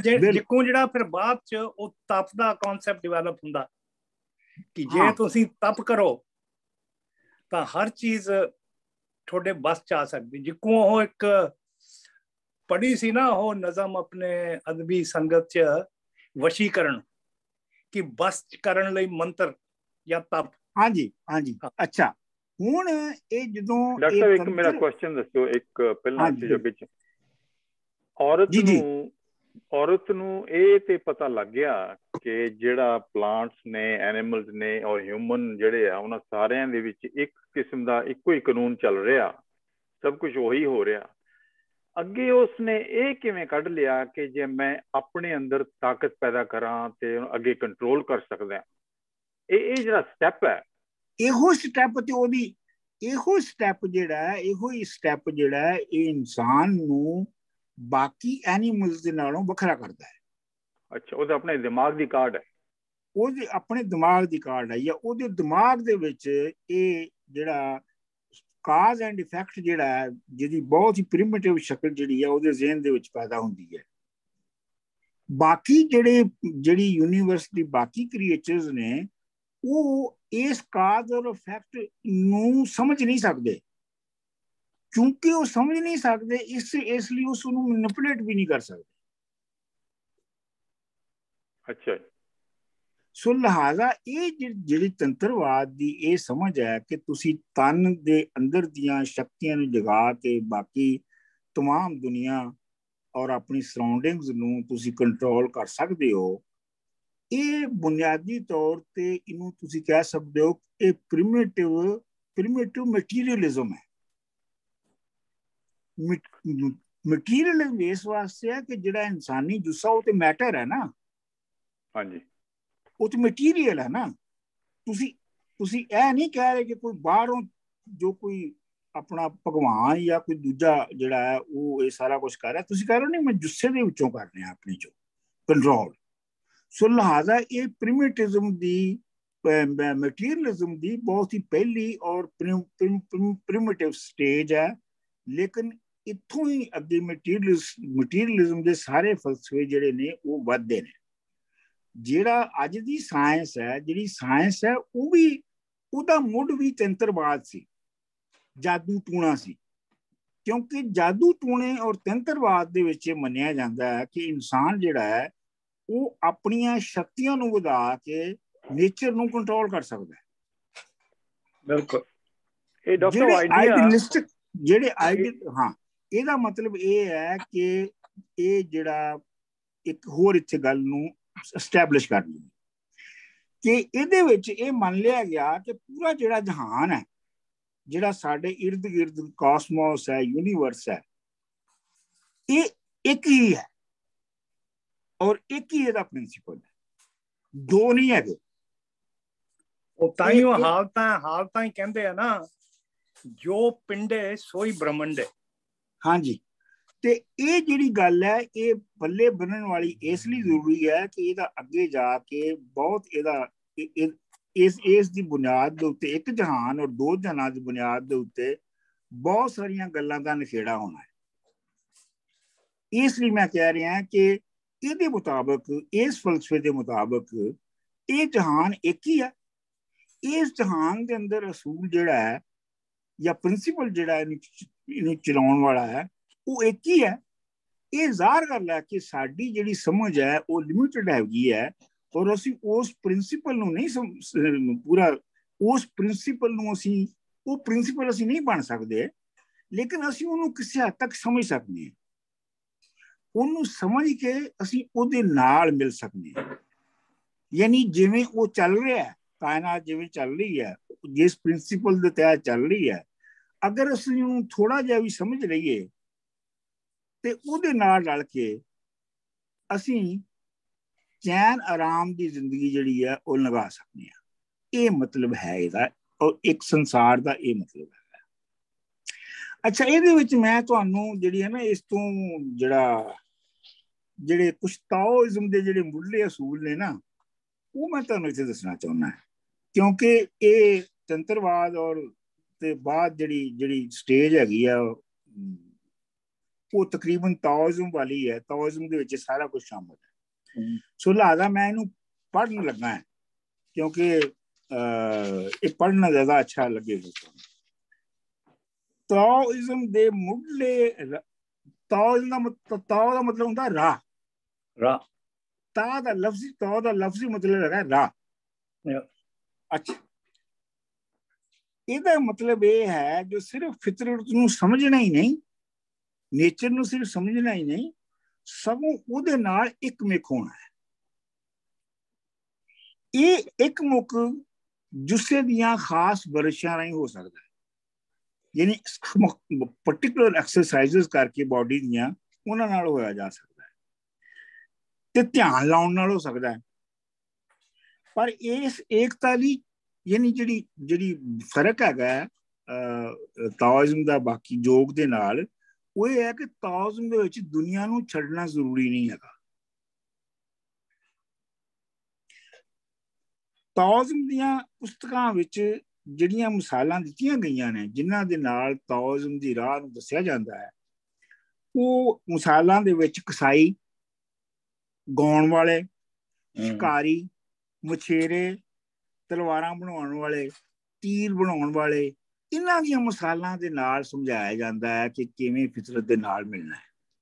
ਖਾਸ ਤੌਰ ਤੇ ਕਸਾਈ ਦੀ ਮਿਸਾਲ ਬਹੁਤ ਦਿੱਤੀ ਜਾਂਦੀ ਹੈ ਤਾਓਇਜ਼ਮ ਦੇ ਵਿੱਚ। ਇੱਕ ਦੂਜੀ, ਤਾਓਇਜ਼ਮ ਵਿੱਚ ਪੈਦਾ ਕਰਨ ਵਾਲਿਆਂ ਦਾ, ਯਾਨੀ ਜਿਹੜੇ ਪੈਦਾ ਕਰਦੇ ਨੇ ਚੀਜ਼ਾਂ ਨੂੰ, ਉਹਨਾਂ ਨੂੰ ਮੁੱਢ ਬਣਾਇਆ ਗਿਆ ਹੈ। ਮਿਸਾਲ ਦੇ ਤੌਰ ਦੇ ਉੱਤੇ ਜਿਹੜਾ ਉਗਾਉਂਦਾ ਹੈ ਉਹ ਤੇ ਵਾਹੀ ਬੀਜੀ ਕਰਨ ਵਾਲਾ ਬੰਦਾ ਹੈ ਨਾ, ਜਾਂ ਜਿਹੜਾ ਕੱਪੜਾ ਬਣਾਉਂਦਾ ਹੈ ਉਹ ਜੁਲਾਇਆ ਹੈ, ਜਾਂ ਜਿਹੜਾ ਗੋਸ਼ਤ ਕਰਦਾ ਉਹ ਕਸਾਈ ਹੈ। ਲਿਹਾਜ਼ਾ ਜਿਹੜੇ ਬੰਦੇ ਜਿਹੜੇ ਕਿ ਆਪਣੇ ਹੱਥ ਨਾਲ ਚੀਜ਼ਾਂ ਨੂੰ ਪੈਦਾ ਕਰਦੇ ਨੇ, ਤਾਓਇਜ਼ਮ ਦੇ ਵਿੱਚ ਉਹਨਾਂ ਨੂੰ ਬੁਨਿਆਦ ਬਣਾਇਆ ਗਿਆ ਹੈ ਔਰ ਉਹਨਾਂ ਨੂੰ ਬੁਨਿਆਦ ਬਣਾ ਕੇ ਗੱਲ ਸਮਝਾਈ ਗਈ ਹੈ ਕਿ ਨੇਚਰ ਦੇ ਨਾਲ ਮਿਲਣ ਦਾ ਮਤਲਬ ਕੀ ਹੈਗਾ। ਇਹਨੂੰ ਮੈਂ ਇੱਥੇ ਹੀ ਮੇਰਾ ਖਿਆਲ ਹੈ ਇਹਨੂੰ ਮੈਂ ਰੋਕ ਲੈਣਾ ਤੇ ਅੱਗੇ ਅਸੀਂ ਚੱਲਦੇ ਹਾਂ ਕਿ ਤਾਓਇਜ਼ਮ ਹੋਵੇ ਜਾਂ ਤੰਤਰਵਾਦ ਹੋਵੇ, ਇਹਨਾਂ ਸਾਰਿਆਂ ਦੇ ਵਿੱਚ ਇਹ ਗੱਲ ਸਟੈਬਲਿਸ਼ ਕੀਤੀ ਜਾਂਦੀ ਹੈ ਕਿ ਇਹ ਜਿਹੜਾ ਯੂਨੀਵਰਸ ਹੈ ਉਹ ਇੱਕ ਹੈ, ਔਰ ਇਹਦੇ ਅੰਦਰ ਇਨਸਾਨ ਜਿਹੜਾ ਹੈ ਉਹ ਆਪਣੀਆਂ ਸ਼ਕਤੀਆਂ ਦੇ ਨਾਲ ਇਹਨੂੰ ਕੰਟਰੋਲ ਵੀ ਕਰ ਸਕਦਾ ਹੈ। ਲੇਕਿਨ ਇਹ ਹੈ ਕਿ ਦੂਜੀ ਗੱਲ ਇਹ ਹੈਗੀ ਹੈ ਕਿ ਉਹਦਾ ਬੁਨਿਆਦੀ ਮਕਸਦ ਇਨਸਾਨ ਦਾ ਇਹ ਹੈ ਕਿ ਉਹ ਉਸ ਮੁੱਢਲੇ ਅਸੂਲ ਦੇ ਨਾਲ ਮਿਲ ਕੇ, ਉਸ ਮੁੱਢਲੇ ਅਸੂਲ ਦੇ ਨਾਲ ਮਿਲਾਪ ਕਰਕੇ ਤੇ ਆਪਣੇ ਆਪ ਨੂੰ ਐਟ ਹੋਮ ਰੱਖ ਸਕਦਾ ਹੈ। ਇਹ ਜਿਹੜਾ ਇਹ ਮੈਂ ਤੁਹਾਨੂੰ ਇਸ ਵਾਸਤੇ ਕਹਿ ਰਿਹਾ ਕਿ ਇਹ ਜਾ ਕੇ ਤੁਹਾਨੂੰ ਅੱਗੇ ਜਾ ਕੇ ਇਹ ਦੱਸਿਆ, ਇਹ ਸਾਨੂੰ ਪਤਾ ਲੱਗਣਾ ਹੈ ਕਿ ਇਹ ਜਿਹੜਾ ਸ਼ਾਹ ਹੁਸੈਨ ਦੇ ਵਿੱਚ ਸ਼ਾਹ ਦਾ ਤਸੱਵਰ ਹੈ, ਇਹ ਜਿਹੜਾ ਬੁੱਲੇ ਸ਼ਾਹ ਦੇ ਵਿੱਚ ਯਾਰ ਦਾ ਤਸੱਵਰ ਹੈ, ਇਹ ਜਿਹੜਾ ਲਿਟਰੇਚਰ ਦੇ ਵਿੱਚ ਰਾਂਝੇ ਦਾ ਤਸੱਵਰ ਹੈ ਜਿਹਨੂੰ ਲੱਭਿਆ ਜਾ ਰਿਹਾ ਹੈ, ਉਹ ਅਸਲ ਦੇ ਵਿੱਚ ਇਹੋ ਯੂਨੀਵਰਸਲ ਪ੍ਰਿੰਸੀਪਲ ਹੈ ਜਿਹਨੂੰ ਲੱਭ ਕੇ ਜਿਹਦੇ ਨਾਲ ਮਿਲਣ ਦੀ ਚਾਹਤ ਹੈ ਇਨਸਾਨ। ਹੁਣ ਉਹਦੇ ਤੱਕ ਪਹੁੰਚਣ ਲਈ ਕਈ ਮੰਜ਼ਿਲਾਂ ਤੋਂ ਲੰਘਣਾ ਪਿਆ, ਲੇਕਿਨ ਉਹਦੀ ਮੁੱਢ ਇਹ ਹੈਗੀ ਹੈ। ਅੱਛਾ, ਹੁਣ ਇਹਦੇ ਨਾਲ ਮੈਂ ਇੱਕ ਹੋਰ ਥੋੜਾ ਜਿਹਾ ਜੰਪ ਮਾਰਨਾ ਹੈ ਕਿ ਜਦੋਂ ਐਗਰੀਕਲਚਰ ਥੋੜੀ ਜਿਹੀ ਅੱਗੇ ਵਧੀ ਔਰ ਮਰਦਸ਼ਾਹੀ ਨਿਜ਼ਾਮ ਆ ਗਿਆ ਤੇ ਵੈਸੇ ਵੀ ਜਿਹੜੇ ਪਸ਼ੂ ਪਾਲ ਜਿਹੜੇ ਲੋਕ ਸਨ ਉਹਨਾਂ ਵਿੱਚ ਜਿਹੜੀ ਜਦੋਂ ਵਾਫਰ ਪੈਦਾਵਾਰ ਹੋਣ ਲੱਗ ਪਈ ਨਾ ਐਗਰੀਕਲਚਰ ਦੇ ਵਿੱਚ, ਤੇ ਫਿਰ ਵਿਹਲੜ ਤਬਕੇ ਵੀ ਪੈਦਾ ਹੋ ਗਏ। ਵਿਹਲੜ ਤਬਕੇ ਜਿਹੜੇ ਸਨ ਉਹਨਾਂ ਨੇ, ਜਿਹੜੇ ਕਮਜ਼ੋਰ ਸਨ ਥੋੜੇ ਬਹੁਤ, ਉਹਨਾਂ ਨੂੰ ਥੱਲੇ ਲਾ ਕੇ ਤੇ ਜਿਹੜੀ ਵਾਫਰ ਪੈਦਾਵਾਰ ਸੀ ਉਹਨੂੰ ਖਾਣਾ ਸ਼ੁਰੂ ਕਰਤਾ। ਹੁਣ ਇਸ ਨੁਕਤੇ ਨੂੰ ਜਿਹੜਾ ਤੁਹਾਡਾ ਸਮਝਣਾ ਨਾ ਉਹ ਬਹੁਤ ਜ਼ਰੂਰੀ ਹੈ ਕਿ ਪਹਿਲੇ ਇੱਕ ਜਹਾਨ ਇਨਸਾਨਾਂ ਲਈ ਇੱਕ ਹੀ ਜਹਾਨ ਸੀਗਾ, ਕਿਉਂਕਿ ਸਾਰੇ ਇੱਕੋ ਜਿਹੀ ਸਟਰਗਲ ਕਰ ਰਹੇ ਸਨ। ਠੀਕ ਹੈ, ਹੁਣ ਦੋ ਜਹਾਨ ਹੋ ਗਏ ਨੇ, ਇੱਕ ਉਹ ਜਿਹੜੇ ਪੈਦਾ ਕਰਨ ਵਾਲਿਆਂ ਦਾ ਜਹਾਨ ਹੈ, ਇੱਕ ਉਹ ਜਿਹੜਾ ਵਿਹਲੜਾਂ ਦਾ ਜਹਾਨ ਹੈ। ਕਿਉਂ ਜੀ? ਹੈਲੋ ਜੀ ਡਾਕਟਰ ਸਾਹਿਬ, ਵਿਹਲੜ ਕਹਿੰਦੇ ਜਿਹੜੇ ਮਤਲਬ ਪ੍ਰੋਡਿਊਸ ਨਹੀਂ ਕਰਦੇ ਪਰ ਕੋਈ ਤਾਂ ਸਪੋਰਟ ਕਰਦੇ ਹੋਣਗੇ ਨਾ ਉਹਨਾਂ ਨੂੰ। ਨਹੀਂ, ਮਤਲਬ ਇਹ ਹੈ ਕਿ ਜਦੋਂ ਸੁਸਾਇਟੀ ਜਿਹੜੀ ਹੈ ਵੰਡੀ ਗਈ, ਉਹਨਾਂ ਵਿੱਚ ਜਿਹੜੇ ਹੱਥਾਂ ਨਾਲ ਪੈਦਾ ਕਰਦੇ ਨੇ ਤੇ ਉਹਨਾਂ ਵਿੱਚ ਜਿਹੜੇ ਹੱਥਾਂ ਨਾਲ ਪੈਦਾ ਕੀਤੇ ਬਗੈਰ ਖਾਂਦੇ ਨੇ, ਜਿਹੜੇ ਜਿਹਨੂੰ ਤੁਸੀਂ ਹਾਕਮ ਮੇਲ ਕਹਿੰਦੇ ਹੋ, ਇਹ ਹੁਣ ਦੋ ਜਹਾਨ ਬਣ ਗਏ ਨਾ। ਇਸੇ ਦੇ ਆਧਾਰ ਦੇ ਉੱਤੇ ਇਨਸਾਨ ਨੇ ਜਿਹੜਾ ਦੋ ਜਹਾਨਾਂ ਦਾ ਤਸਵਰ ਬਣਾਇਆ, ਇੱਕ ਤੇ ਬੰਦਿਆਂ ਦਾ ਜਹਾਨ ਤੇ ਇੱਕ ਭਗਵਾਨਾਂ ਦਾ ਜਹਾਨ ਜਾਂ ਦੇਵਤਾਵਾਂ ਦਾ ਜਹਾਨ। ਤੇ ਤੁਸੀਂ ਵੇਖੋਗੇ ਕਿ ਜਿਵੇਂ ਜਿਵੇਂ ਬੰਦਿਆਂ ਦੇ ਜਹਾਨ ਦੇ ਵਿੱਚ ਤਬਦੀਲੀਆਂ ਆਉਂਦੀਆਂ ਗਈਆਂ, ਉਵੇਂ ਹੀ ਦੂਜੇ ਜਹਾਨ ਦੀ ਬਣਤਰ ਦੇ ਵਿੱਚ ਵੀ ਤਬਦੀਲੀਆਂ ਆਉਂਦੀਆਂ ਗਈਆਂ। ਮਿਸਾਲ ਦੇ ਤੌਰ ਤੇ ਬਹੁਤ ਸ਼ੁਰੂ ਦੇ ਵਿੱਚ ਜਿਹੜੀ ਸੁਸਾਇਟੀ ਸੀ ਉਹ ਕਬੀਲਿਆਂ ਵਿੱਚ ਵੰਡੀ ਹੋਈ ਸੀ ਤੇ ਕਬੀਲਿਆਂ ਦੇ ਸਰਦਾਰ ਸਨ, ਤੇ ਕਬੀਲਿਆਂ ਦੇ ਸਰਦਾਰ ਜਿਹੜੇ ਨੇ ਉਹ ਵਿਹਲੜ ਸਨ, ਤੇ ਜਿਹੜੇ ਬਾਕੀ ਲੋਕ ਜਿਹੜੇ ਫਤਹ ਕੀਤੇ ਹੋਏ ਹੁੰਦੇ ਸਨ ਜਾਂ ਦੂਜੇ ਹੁੰਦੇ ਸਨ, ਉਹਨਾਂ ਨੂੰ ਉਹ ਵਰਤ ਕੇ ਤੇ ਉਹਨਾਂ ਦੀ ਕਮਾਈ ਉਹ ਖਾਂਦੇ ਸਨ। ਠੀਕ, ਲੇਕਿਨ ਅਜੇ ਉਹ ਕਬੀਲਿਆਂ ਵਿੱਚ ਰਹਿੰਦੇ ਸਨ। ਇਸੇ ਵਾਸਤੇ ਜਿਹੜੇ ਦੂਜਾ ਜਹਾਨ ਸੀ ਉਹਦੇ ਭਗਵਾਨ ਵੀ ਜਾਂ ਉਹਦੇ ਦੇਵਤਾ ਵੀ ਕਈ ਸਨ। ਹਰ ਕਬੀਲੇ ਦਾ ਆਪਣਾ ਦੇਵਤਾ ਸੀ, ਇੱਕ ਖੁਦਾ ਨਹੀਂ ਸੀ ਹੈਗਾ। ਖਾਨੇ ਕਾਬੇ ਦੇ ਵਿੱਚ ਇਸਲਾਮ ਆਉਣ ਤੋਂ ਪਹਿਲੇ 365 ਜਾਂ 360 ਬੁੱਤ ਰੱਖੇ ਸਨ, 360 ਕਬੀਲਿਆਂ ਦੇ। ਹਰ ਇੱਕ ਦਾ ਆਪਣਾ ਕਬੀਲੇ ਦਾ ਆਪਣਾ ਖੁਦਾ ਸੀ, ਲੇਕਿਨ ਸੀ ਉਹ ਖੁਦਾ ਦੂਜੇ ਜਹਾਨ ਦਾ। ਇਹ ਨਹੀਂ ਕਿ ਉਹ ਜਿਹੜਾ ਦੂਜੇ ਜਹਾਨ ਵਾਲਾ ਭਗਵਾਨ ਕਈ ਨੇ ਜਾਂ ਇੱਕ ਨੇ, ਲੇਕਿਨ ਬੁਨਿਆਦੀ ਤਸੱਵਰ ਇਹ ਹੈ ਕਿ ਉਹ ਜਿਹੜਾ ਹਸਤੀ ਹੈ ਉਹ ਇਨਸਾਨਾਂ ਨੂੰ ਬਣਾ ਵਿਗਾੜ ਜਮਾ ਮਾਰ ਰਹੀ ਹੈ। ਬੰਦਾ ਖੁਦ ਨਹੀਂ ਕਰ ਰਿਹਾ, ਜਿਵੇਂ ਤੰਤਰਵਾਦ ਦੇ ਵਿੱਚ ਮੰਨਿਆ ਜਾਂਦਾ ਸੀ, ਜਾਂ ਜਿਵੇਂ ਫਿਰ ਬਾਅਦ 'ਚ ਯੋਗ 'ਚ ਮੰਨਿਆ ਗਿਆ, ਜਾਂ ਸੈਂਖਿਆਵਾਦ ਦੇ ਵਿੱਚ ਮੰਨਿਆ ਗਿਆ ਕਿ ਇਹ ਜਹਾਨ ਇੱਕ ਹੀ ਹੈ ਜਿਹਦੇ ਵਿੱਚ ਬੰਦਾ ਹੀ ਜਿਹੜਾ ਹੈ ਉਹ ਆਪਣੀ ਸ਼ਕਤੀਆਂ ਦੇ ਨਾਲ ਚੀਜ਼ਾਂ ਨੂੰ ਬਣਾਉਂਦਾ, ਵਿਗਾੜਦਾ, ਸਮਝਾਉਂਦਾ ਵਗੈਰਾ ਹੈ। ਤੇ ਲੇਕਿਨ ਜਿਹੜਾ ਦੋ ਜਹਾਨਾਂ ਵਾਲੇ ਨੇ, ਜਦੋਂ ਦੋ ਤਬਕਿਆਂ ਦੇ ਵਿੱਚ ਜਦੋਂ ਸੋਸਾਇਟੀ ਵੰਡੀ ਗਈ ਤੇ ਜਹਾਨ ਵੀ ਦੋ ਹੋ ਗਏ, ਔਰ ਦੂਜੇ ਜਹਾਨ ਦੇ ਵਿੱਚ ਜ਼ਰੂਰੀ ਨਹੀਂ ਹੈ ਕਿ ਖੁਦਾ ਇੱਕ ਹੋਵੇ। ਸ਼ੁਰੂ ਦੇ ਵਿੱਚ ਉਹ 'ਚ ਹਜ਼ਾਰਾਂ ਖੁਦਾ ਸਨ, ਲੇਕਿਨ ਹੌਲੀ ਹੌਲੀ ਜਦੋਂ ਕਬਾਇਲੀ ਸਿਸਟਮ ਟੁੱਟ ਗਏ, ਕਬੀਲਿਆਂ ਨੂੰ ਤੋੜ ਕੇ ਜਦੋਂ ਵੱਡੀਆਂ ਬਾਦਸ਼ਾਹੀਆਂ ਬਣ ਗਈਆਂ ਹਰ ਥਾਂ ਦੇ ਉੱਤੇ, ਤੇ ਜਦੋਂ ਸੈਂਕੜਿਆਂ ਕਬੀਲਿਆਂ ਦਾ ਸਰਬਰਾਹ ਇੱਕ ਬਾਦਸ਼ਾਹ ਹੋ ਗਿਆ, ਤੇ ਫਿਰ ਇੱਕ ਖੁਦਾ ਦਾ ਸਬਰ ਵੀ ਆ ਗਿਆ। ਸਰ ਇੱਕ ਕੁਐਸਚਨ ਮੈਂ ਪੁੱਛਾਂ ਜੀ? ਬਿਲਕੁਲ ਬਿਲਕੁਲ।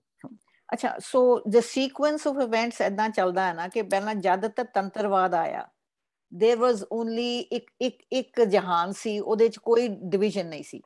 ਫਿਰ ਨੈਕਸਟ ਸਟੈਪ ਜਿਹੜਾ ਤੁਸੀਂ ਦੱਸ ਰਹੇ ਹੋ ਉਹ ਇਹ ਸੀ ਕਿ ਜਿਹੜੇ ਦੋ, ਉਹਨਾਂ ਨੇ ਦੋਵਾਂ ਚ ਵੰਡ ਦਿੱਤਾ ਕਿ ਇੱਕ ਕ੍ਰੀਏਟਰ ਸੀਗੇ ਤੇ ਇੱਕ ਜਿਹੜੇ ਲੂਟਰਸ ਜਾਂ ਮੂਚਰ ਸੀਗੇ ਜੀ। ਠੀਕ ਹੈ। ਸੋ ਉਹਦੇ ਐਟ ਦੈਟ ਟਾਈਮ ਤੇ ਇਹ ਉਤਲੇ ਜਹਾਨ ਦਾ ਤੇ ਕੋਈ ਜ਼ਿਕਰ ਨਹੀਂ ਨਾ, ਉਹ ਤੇ ਫਿਰ ਨਹੀਂ ਮਤਲਬ ਉਤਲਾ ਜਹਾਨ ਤੇ ਇੱਕ ਲਫ਼ਜ਼ ਹੈ ਨਾ। ਨਹੀਂ ਮਤਲਬ ਕਿ ਉਹੀ ਜਿੱਥੇ ਉਹ ਰੱਬ, ਜਿੱਥੇ ਉਹ ਖੁਦਾ ਨੇ ਕਿ ਜਾਂ ਆਪਣੇ ਜਿਹਨੂੰ ਮੰਨਦੇ ਨੇ, ਜਿਹਨੂੰ ਆਪਣੇ ਤੋਂ ਪਾਵਰਫੁਲ ਮੰਨਦੇ ਨੇ, ਇਹ ਉਹ ਤੋਂ ਥਰਡ ਸਟੈਪ ਹੋਊਗਾ ਨਾ ਫਿਰ? ਨਹੀਂ, ਉਹਨੂੰ ਤੁਸੀਂ ਜਿਹੜਾ ਜਿੰਨਵਾਂ ਸਟੈਪ ਵੀ ਮਰਜ਼ੀ ਕਹਿ ਲਓ, ਲੇਕਿਨ ਗੱਲ ਤੇ ਇਹ ਹੈਗੀ ਹੈ ਕਿ ਜਦੋਂ ਐਗਰੀਕਲਚਰ ਦੇ ਵਿੱਚ ਜਾਂ ਦੂਜੀ ਪੈਦਾਵਾਰੀ ਨਿਜ਼ਾਮ ਦੇ ਵਿੱਚ ਵਾਫਰ ਜਾਂ ਸਰਪਲਸ ਪੈਦਾ ਹੋਣੀ ਸ਼ੁਰੂ ਹੋ ਗਈ, ਔਰ ਸੁਸਾਇਟੀ ਜਿਹੜੀ ਹੈ ਉਹ ਜਦੋਂ ਕਲਾਸਿਸ ਵਿੱਚ ਵੰਡੀ ਗਈ, ਤੇ ਫਿਰ ਦੂਜੇ ਜਹਾਨ ਪੈਦਾ ਹੋਇਆ। ਸੋ ਉਹ ਕਾਫੀ ਅੱਗੇ ਜਾ ਕੇ ਗੱਲ ਬਣਦੀ ਨੈਚੁਰਲੀ। ਅਸੀਂ ਗੱਲ ਕਰ ਇੱਥੇ ਜਦੋਂ ਅਸੀਂ ਗੱਲ ਕਰਨੇ ਆ ਤੇ ਅਸੀਂ ਫਰਜ਼ ਕਰ ਰਹੇ ਹਾਂ ਕਿ ਅਸੀਂ ਬਹੁਤ ਕਈ 100 ਸਦੀਆਂ ਦਾ ਕਿੱਸਾ ਦੱਸ ਰਹੇ ਹਾਂ। ਹਾਂ, ਤੇ ਕਈ ਪੌੜੀਆਂ ਐਕਚੁਅਲੀ ਵਿੱਚ ਆਉਂਦੀਆਂ, ਵਿੱਚ ਹਜ਼ਾਰਾਂ ਪੌੜੀਆਂ ਨੇ ਉਹਦੇ। ਇੱਕ ਤਾਂ ਜਿਹੜਾ ਸਪੌਂਟੇਨੀਅਸ ਡਿਵੀਜ਼ਨ ਆਫ ਲੇਬਰ ਪੈਦਾ ਹੁੰਦਾ, ਹਾਂ, ਉਹ ਪਹਿਲਾ ਜਿਹੜਾ ਡਿਵੀਜ਼ਨ ਆਫ ਲੇਬਰ ਉਹ ਹੈਗਾ ਕਿ ਸੈਕਸ ਦੇ ਬੇਸ, ਕਿ ਔਰਤਾਂ ਦਾ ਕੰਮ ਬੱਚੇ ਜਣਨਾ ਬਣਾ ਦਿੱਤਾ ਗਿਆ। ਉਹਦੇ ਬਾਅਦ ਫਿਰ ਜਿਹੜਾ ਫਿਜ਼ੀਕਲ ਲੇਬਰ ਤੇ ਮੈਂਟਲ ਲੇਬਰ ਚ ਜਿਹੜਾ ਡਿਵੀਜ਼ਨ ਆਇਆ, ਤੇ ਉਹਦੇ ਬਾਅਦ ਫਿਰ ਜਿਹੜੀ ਸਰਪਲਸ ਲੇਬਰ ਹੈ, ਸਰਪਲਸ ਪ੍ਰੋਡਕਸ਼ਨ ਹੈ, ਉਹਨੂੰ ਕਿੱਦਾਂ ਹਥਿਆਇਆ ਜਾਵੇ, ਉਹ ਡਾਕਟਰ ਸਾਹਿਬ ਗੱਲਾਂ ਕਰ ਰਹੇ। ਬਿਲਕੁਲ। ਮੈਂ ਉਹ ਜਿਹੜੀਆਂ ਇੰਟਰਮੀਡੀਏਟ ਸਟੇਜਸ ਨੇ, ਜਿਹੜੀਆਂ ਕਿ ਬਲਕਿ ਮੈਂ ਤੇ ਇਹ ਕਹਾਂਗਾ ਕਿ ਜਿਹੜੀਆਂ ਇੰਟਰਮੀਡੀਏਟ ਸਟੇਜਸ ਨੇ ਉਹ ਇਨਫਿਨਿਟ ਹੈਗੀਆਂ ਨੇ, ਉਹਨਾਂ ਦਾ ਸ਼ੁਮਾਰ ਕੋਈ ਨਹੀਂ ਹੈਗਾ, ਜਿਨ੍ਹਾਂ ਵਿੱਚੋਂ ਲੰਘ ਕੇ ਅਸੀਂ ਪਹੁੰਚੇ ਹਾਂ। ਅਸੀਂ ਤੇ ਛਾਲ ਮਾਰ ਕੇ ਅੱਗੇ ਇਸ ਲਈ ਜਾ ਰਹੇ ਹਾਂ ਕਿ ਸਾਡੇ ਕੋਲ ਵਕਤ ਥੋੜਾ ਹੈ। ਵਗਰਨਾ ਤੇ ਹੈ ਕਿ ਅਸੀਂ ਕਿਸੇ ਵੀ ਇੱਕ ਪੌੜੀ ਤੋਂ ਦੂਜੀ ਸਮਾਲ ਪੌੜੀ ਤੱਕ ਵੀ ਜਾਣ ਲਈ ਪੂਰੀ ਜ਼ਿੰਦਗੀ ਰਿਸਰਚ ਕਰ ਸਕਦੇ ਹਾਂ, ਔਰ ਲੋਕੀ ਕਰਦੇ ਹਨ। So as we C it, ਜਿੱਦਾਂ ਅਸੀਂ ਸਮਝਦੇ ਹਾਂ ਡਿਵੀਜ਼ਨ ਆਫ ਲੇਬਰ, ਇਹ ਆਲਮੋਸਟ ਕਬੀਲਿਆਂ ਦੇ, ਜਦ ਤੱਕ ਕਬੀਲਿਆਂ ਦੀ ਸੀਗੀ ਐਸਟੈਬਲਿਸ਼ਮੈਂਟ, ਉਦੋਂ ਜਾ ਕੇ ਹੋਈ ਨਾ ਕਿ ਜਨਾਨੀਆਂ ਦਾ ਇਹ ਕੰਮ ਤੇ ਬੰਦਿਆਂ ਦਾ। ਬਿਲਕੁਲ, ਮਤਲਬ ਐਸਟੈਬਲਿਸ਼, ਹਾਂ, ਮਤਲਬ ਉਹਦੇ ਵਿੱਚ ਕਬੀਲਿਆਂ ਦੇ ਵਿੱਚ ਐਸਟੈਬਲਿਸ਼ ਹੋ ਗਈ, ਔਰ ਖਾਸ ਤੌਰ ਤੇ ਕਬੀਲਿਆਂ ਦੇ ਵਿੱਚ ਇਹਦੀ ਜਿਹੜੀ ਪੱਕੀ ਹੋਈ ਉਹ ਉਦੋਂ ਹੋਈ ਜਦੋਂ ਇੱਕ ਕਬੀਲੇ ਨੇ ਦੂਜੇ ਕਬੀਲੇ ਨੂੰ ਫਤਹ ਕਰਕੇ ਤੇ ਦੂਜੇ ਕਬੀਲੇ ਦੇ ਮਰਦ ਔਰ ਮਰਦਾਂ ਨੂੰ ਤਾਂ ਮਾਰ ਦਿੰਦੇ ਸਨ ਉਹ, ਤੇ ਔਰਤਾਂ ਦੇ ਬੱਚਿਆਂ ਨੂੰ ਗੁਲਾਮ ਬਣਾ ਲੈਂਦੇ ਸਨ। ਠੀਕ, ਇਹ ਤੁਹਾਨੂੰ ਪਤਾ ਕਿ ਇਹ ਮਰਦਾਂ ਨੂੰ ਕਿਉਂ ਮਾਰਦੇ ਸਨ? ਇਹ ਬਹੁਤ ਆਖਰ ਤੱਕ, ਯਾਨੀ ਮਤਲਬ 8ਵੀਂ 9ਵੀਂ ਸਦੀ ਤੱਕ ਜਦੋਂ ਹਮਲਾਵਰ ਫਤਹ ਕਰਦੇ ਸਨ ਤੇ ਮਰਦਾਂ ਨੂੰ ਮਾਰ ਦਿੰਦੇ ਸਨ ਤੇ ਔਰਤਾਂ ਨੂੰ ਨਹੀਂ ਸੀ ਮਾਰਦੇ। ਤੁਹਾਨੂੰ ਪਤਾ ਜੀ ਵਜ੍ਹਾ ਕੀ ਹੈ? ਕੋਈ ਦੱਸੇ ਵਜ੍ਹਾ ਤੁਹਾਡੇ ਚੋਂ? ਸਰ ਕਿਉਂਕਿ ਔਰਤਾਂ ਜਿਸ ਤਰ੍ਹਾਂ ਉਹ ਮਾਲੇ ਗਨੀਮਤ ਹੁੰਦੀਆਂ ਨੇ, ਔਰਤਾਂ ਔਰ ਬੱਚੇ। ਕਿਉਂ ਮਾਲੇ ਗਨੀਮਤ? ਤੇ ਬੰਦੇ ਵੀ ਹੋ ਸਕਦੇ ਨੇ।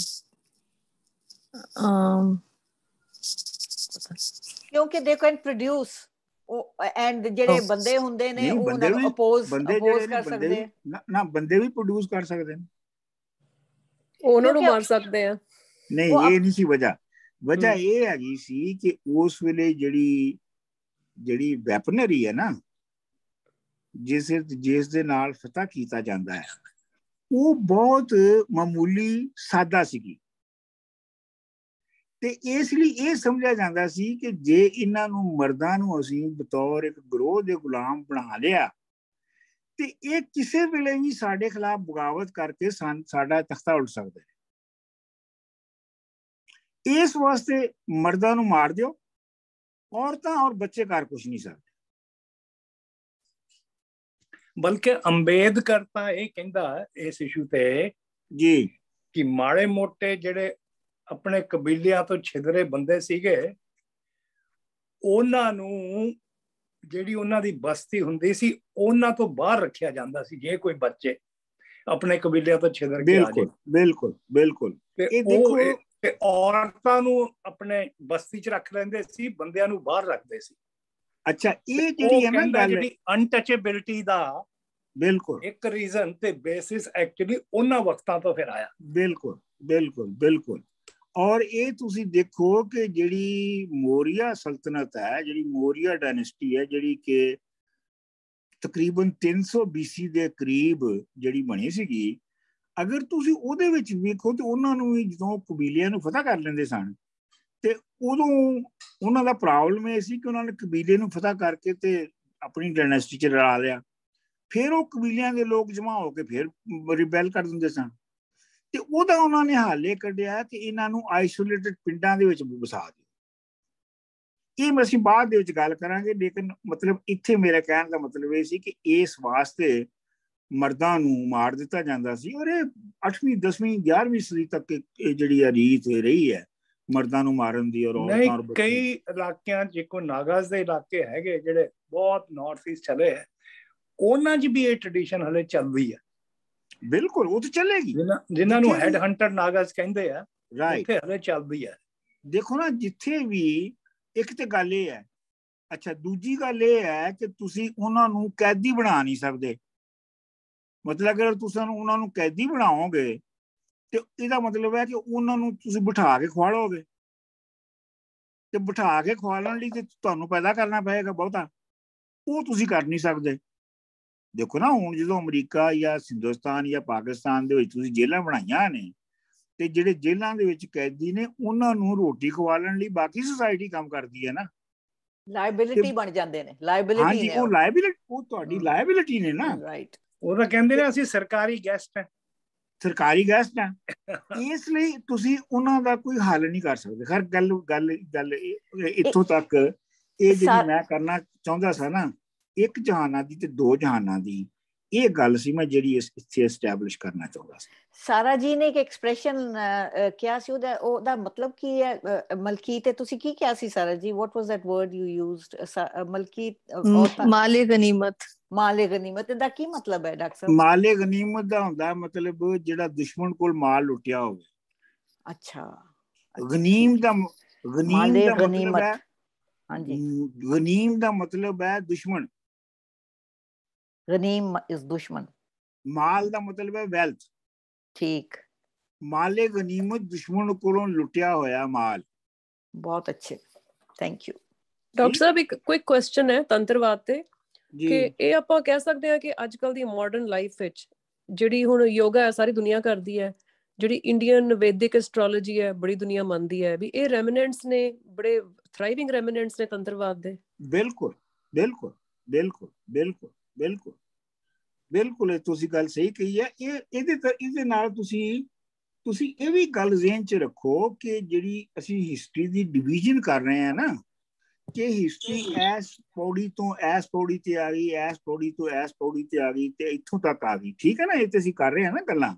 ਲੇਕਿਨ ਤੁਸੀਂ ਇਹ ਵੀ ਜ਼ਿਹਨ ਦੇ ਵਿੱਚ ਰੱਖੋ ਕਿ ਇਨਸਾਨੀ ਸੁਸਾਇਟੀ ਦੇ ਵਿੱਚ, ਪੂਰੀ ਜਿਹੜੀ ਇਨਸਾਨੀ ਸੁਸਾਇਟੀ ਹੈ ਟੋਟਲ, ਉਹਦੇ ਵਿੱਚ ਬਾਜ਼ ਥਾਵਾਂ ਐਸੀਆਂ ਵੀ ਨੇ ਜਿੱਥੇ ਅਜੇ ਸੁਸਾਇਟੀ ਬਹੁਤ ਪਹਿਲੀ ਸਟੇਜ ਤੇ ਹੀ ਹੈ, ਜਿੱਥੇ ਦੇ ਫੂਡ ਗੈਦਰਿੰਗ ਹੋ ਰਹੀ ਹੈ, ਜਿੱਥੇ ਅਜੇ ਸਿਰਫ ਹੰਟਿੰਗ ਨਾਲ ਗੁਜ਼ਾਰਾ ਹੋ ਰਿਹਾ ਹੈ।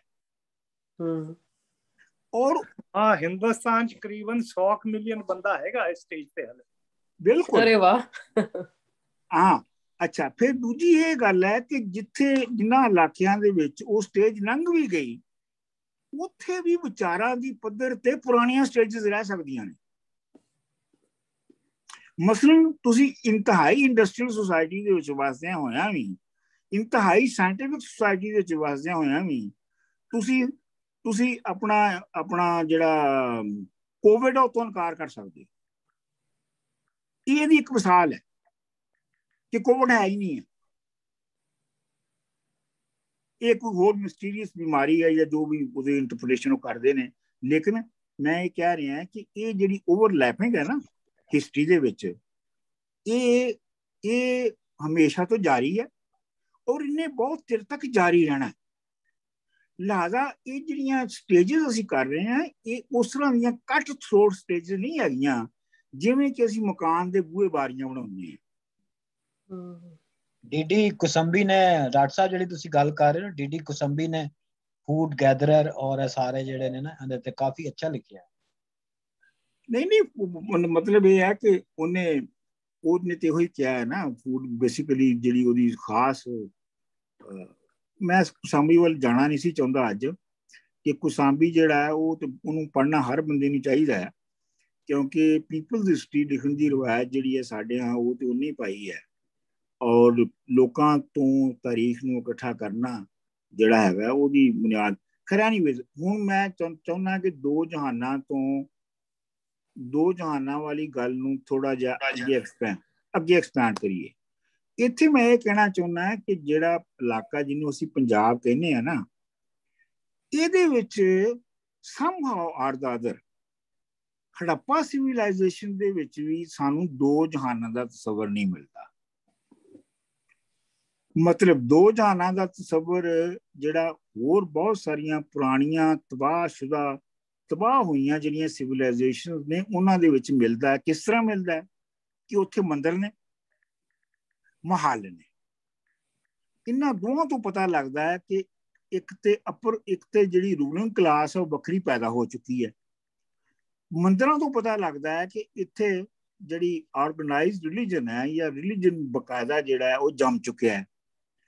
ਜਿਹੜੀ ਤੀਜੀ ਉਹਦੀ ਨਿਸ਼ਾਨੀ ਮੰਨੀ ਜਾਂਦੀ ਹੈ ਉਹ ਵੱਡੇ ਹਥਿਆਰ ਨੇ, ਕਿਉਂਕਿ ਜਿਹੜੇ ਵੱਡੇ ਹਥਿਆਰ ਨੇ ਉਹਨਾਂ ਦੇ ਨਾਲ ਤੁਸੀਂ ਉਹ ਇਸ ਲਈ ਚਾਹੀਦੇ ਨੇ ਕਿ ਇੱਕ ਪਾਪੂਲੇਸ਼ਨ ਦੇ ਇੱਕ ਹਿੱਸੇ ਨੇ ਦੂਸਰੇ ਹਿੱਸੇ ਨੂੰ ਗੁਲਾਮ ਰੱਖਣਾ ਹੈ, ਇਸ ਲਈ ਵੱਡੇ ਹਥਿਆਰ ਚਾਹੀਦੇ ਨੇ।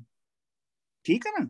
ਤੇ ਜੇ ਮਿਸਾਲ ਦੇ ਤੌਰ ਤੇ ਸ਼ਿਕਾਰ ਹੀ ਕਰਨਾ ਹੈ ਆਪਣਾ ਪਰਿੰਦਿਆਂ ਦਾ ਜਾਂ ਬਰਡਸ ਦਾ, ਜਾਂ ਤੇ ਤੁਹਾਨੂੰ ਤੀਰ ਕਮਾਨ ਤੋਂ ਵੱਧ ਕੋਈ ਲੋੜ ਨਹੀਂ ਹੈਗੀ, ਤੁਹਾਨੂੰ ਫਿਰ ਤਲਵਾਰਾਂ ਤੇ ਬਰੂਦ ਤੇ ਨਾ ਚਾਹੀਦਾ। ਫਿਰ ਜਿਹੜਾ ਹੜੱਪਾ ਸਿਵਿਲਾਈਜੇਸ਼ਨ ਹੈ ਉਹਦੇ ਵਿੱਚੋਂ ਕੋਈ ਮੰਦਿਰ ਨਹੀਂ ਲੱਭਿਆ, ਉਹਦੇ ਵਿੱਚ ਕੋਈ ਮਹੱਲ ਨਹੀਂ ਲੱਭਿਆ, ਉਹਦੇ ਵਿੱਚ ਜਿਹੜੇ ਮਤਲਬ ਵੈਸੇ ਤੇ ਛੋਟੀ ਮੋਟੀ ਤਕਸੀਮ ਤੇ ਉਹਦੇ ਵਿੱਚ ਹੈ ਵਾ ਮਕਾਨਾਂ ਦੀ, ਠੀਕ, ਛੋਟੇ ਵੱਡਿਆਂ ਮਕਾਨਾਂ ਦੀ ਤਕਸੀਮ ਹੈ, ਲੇਕਿਨ ਐਡੀ ਸਟਾਰਕ ਡਿਵੀਜ਼ਨ ਨਹੀਂ ਉਹਦੇ ਚ ਹੈਗੀ ਜਿਵੇਂ ਕਿ ਮੈਸੋਪੋਟੇਮੀਆ ਦੀ ਸਿਵਿਲਾਈਜੇਸ਼ਨ ਦੇ ਵਿੱਚ, ਕਿ ਬੜੇ ਵੱਡੇ ਮਹੱਲ ਵੀ ਸਨ, ਬੜੇ ਵੱਡੇ ਮੰਦਿਰ ਵੀ ਸਨ, ਤੇ ਵਗੈਰਾ, ਤੇ ਵੱਡੇ ਹਥਿਆਰ ਵੀ ਸਨ।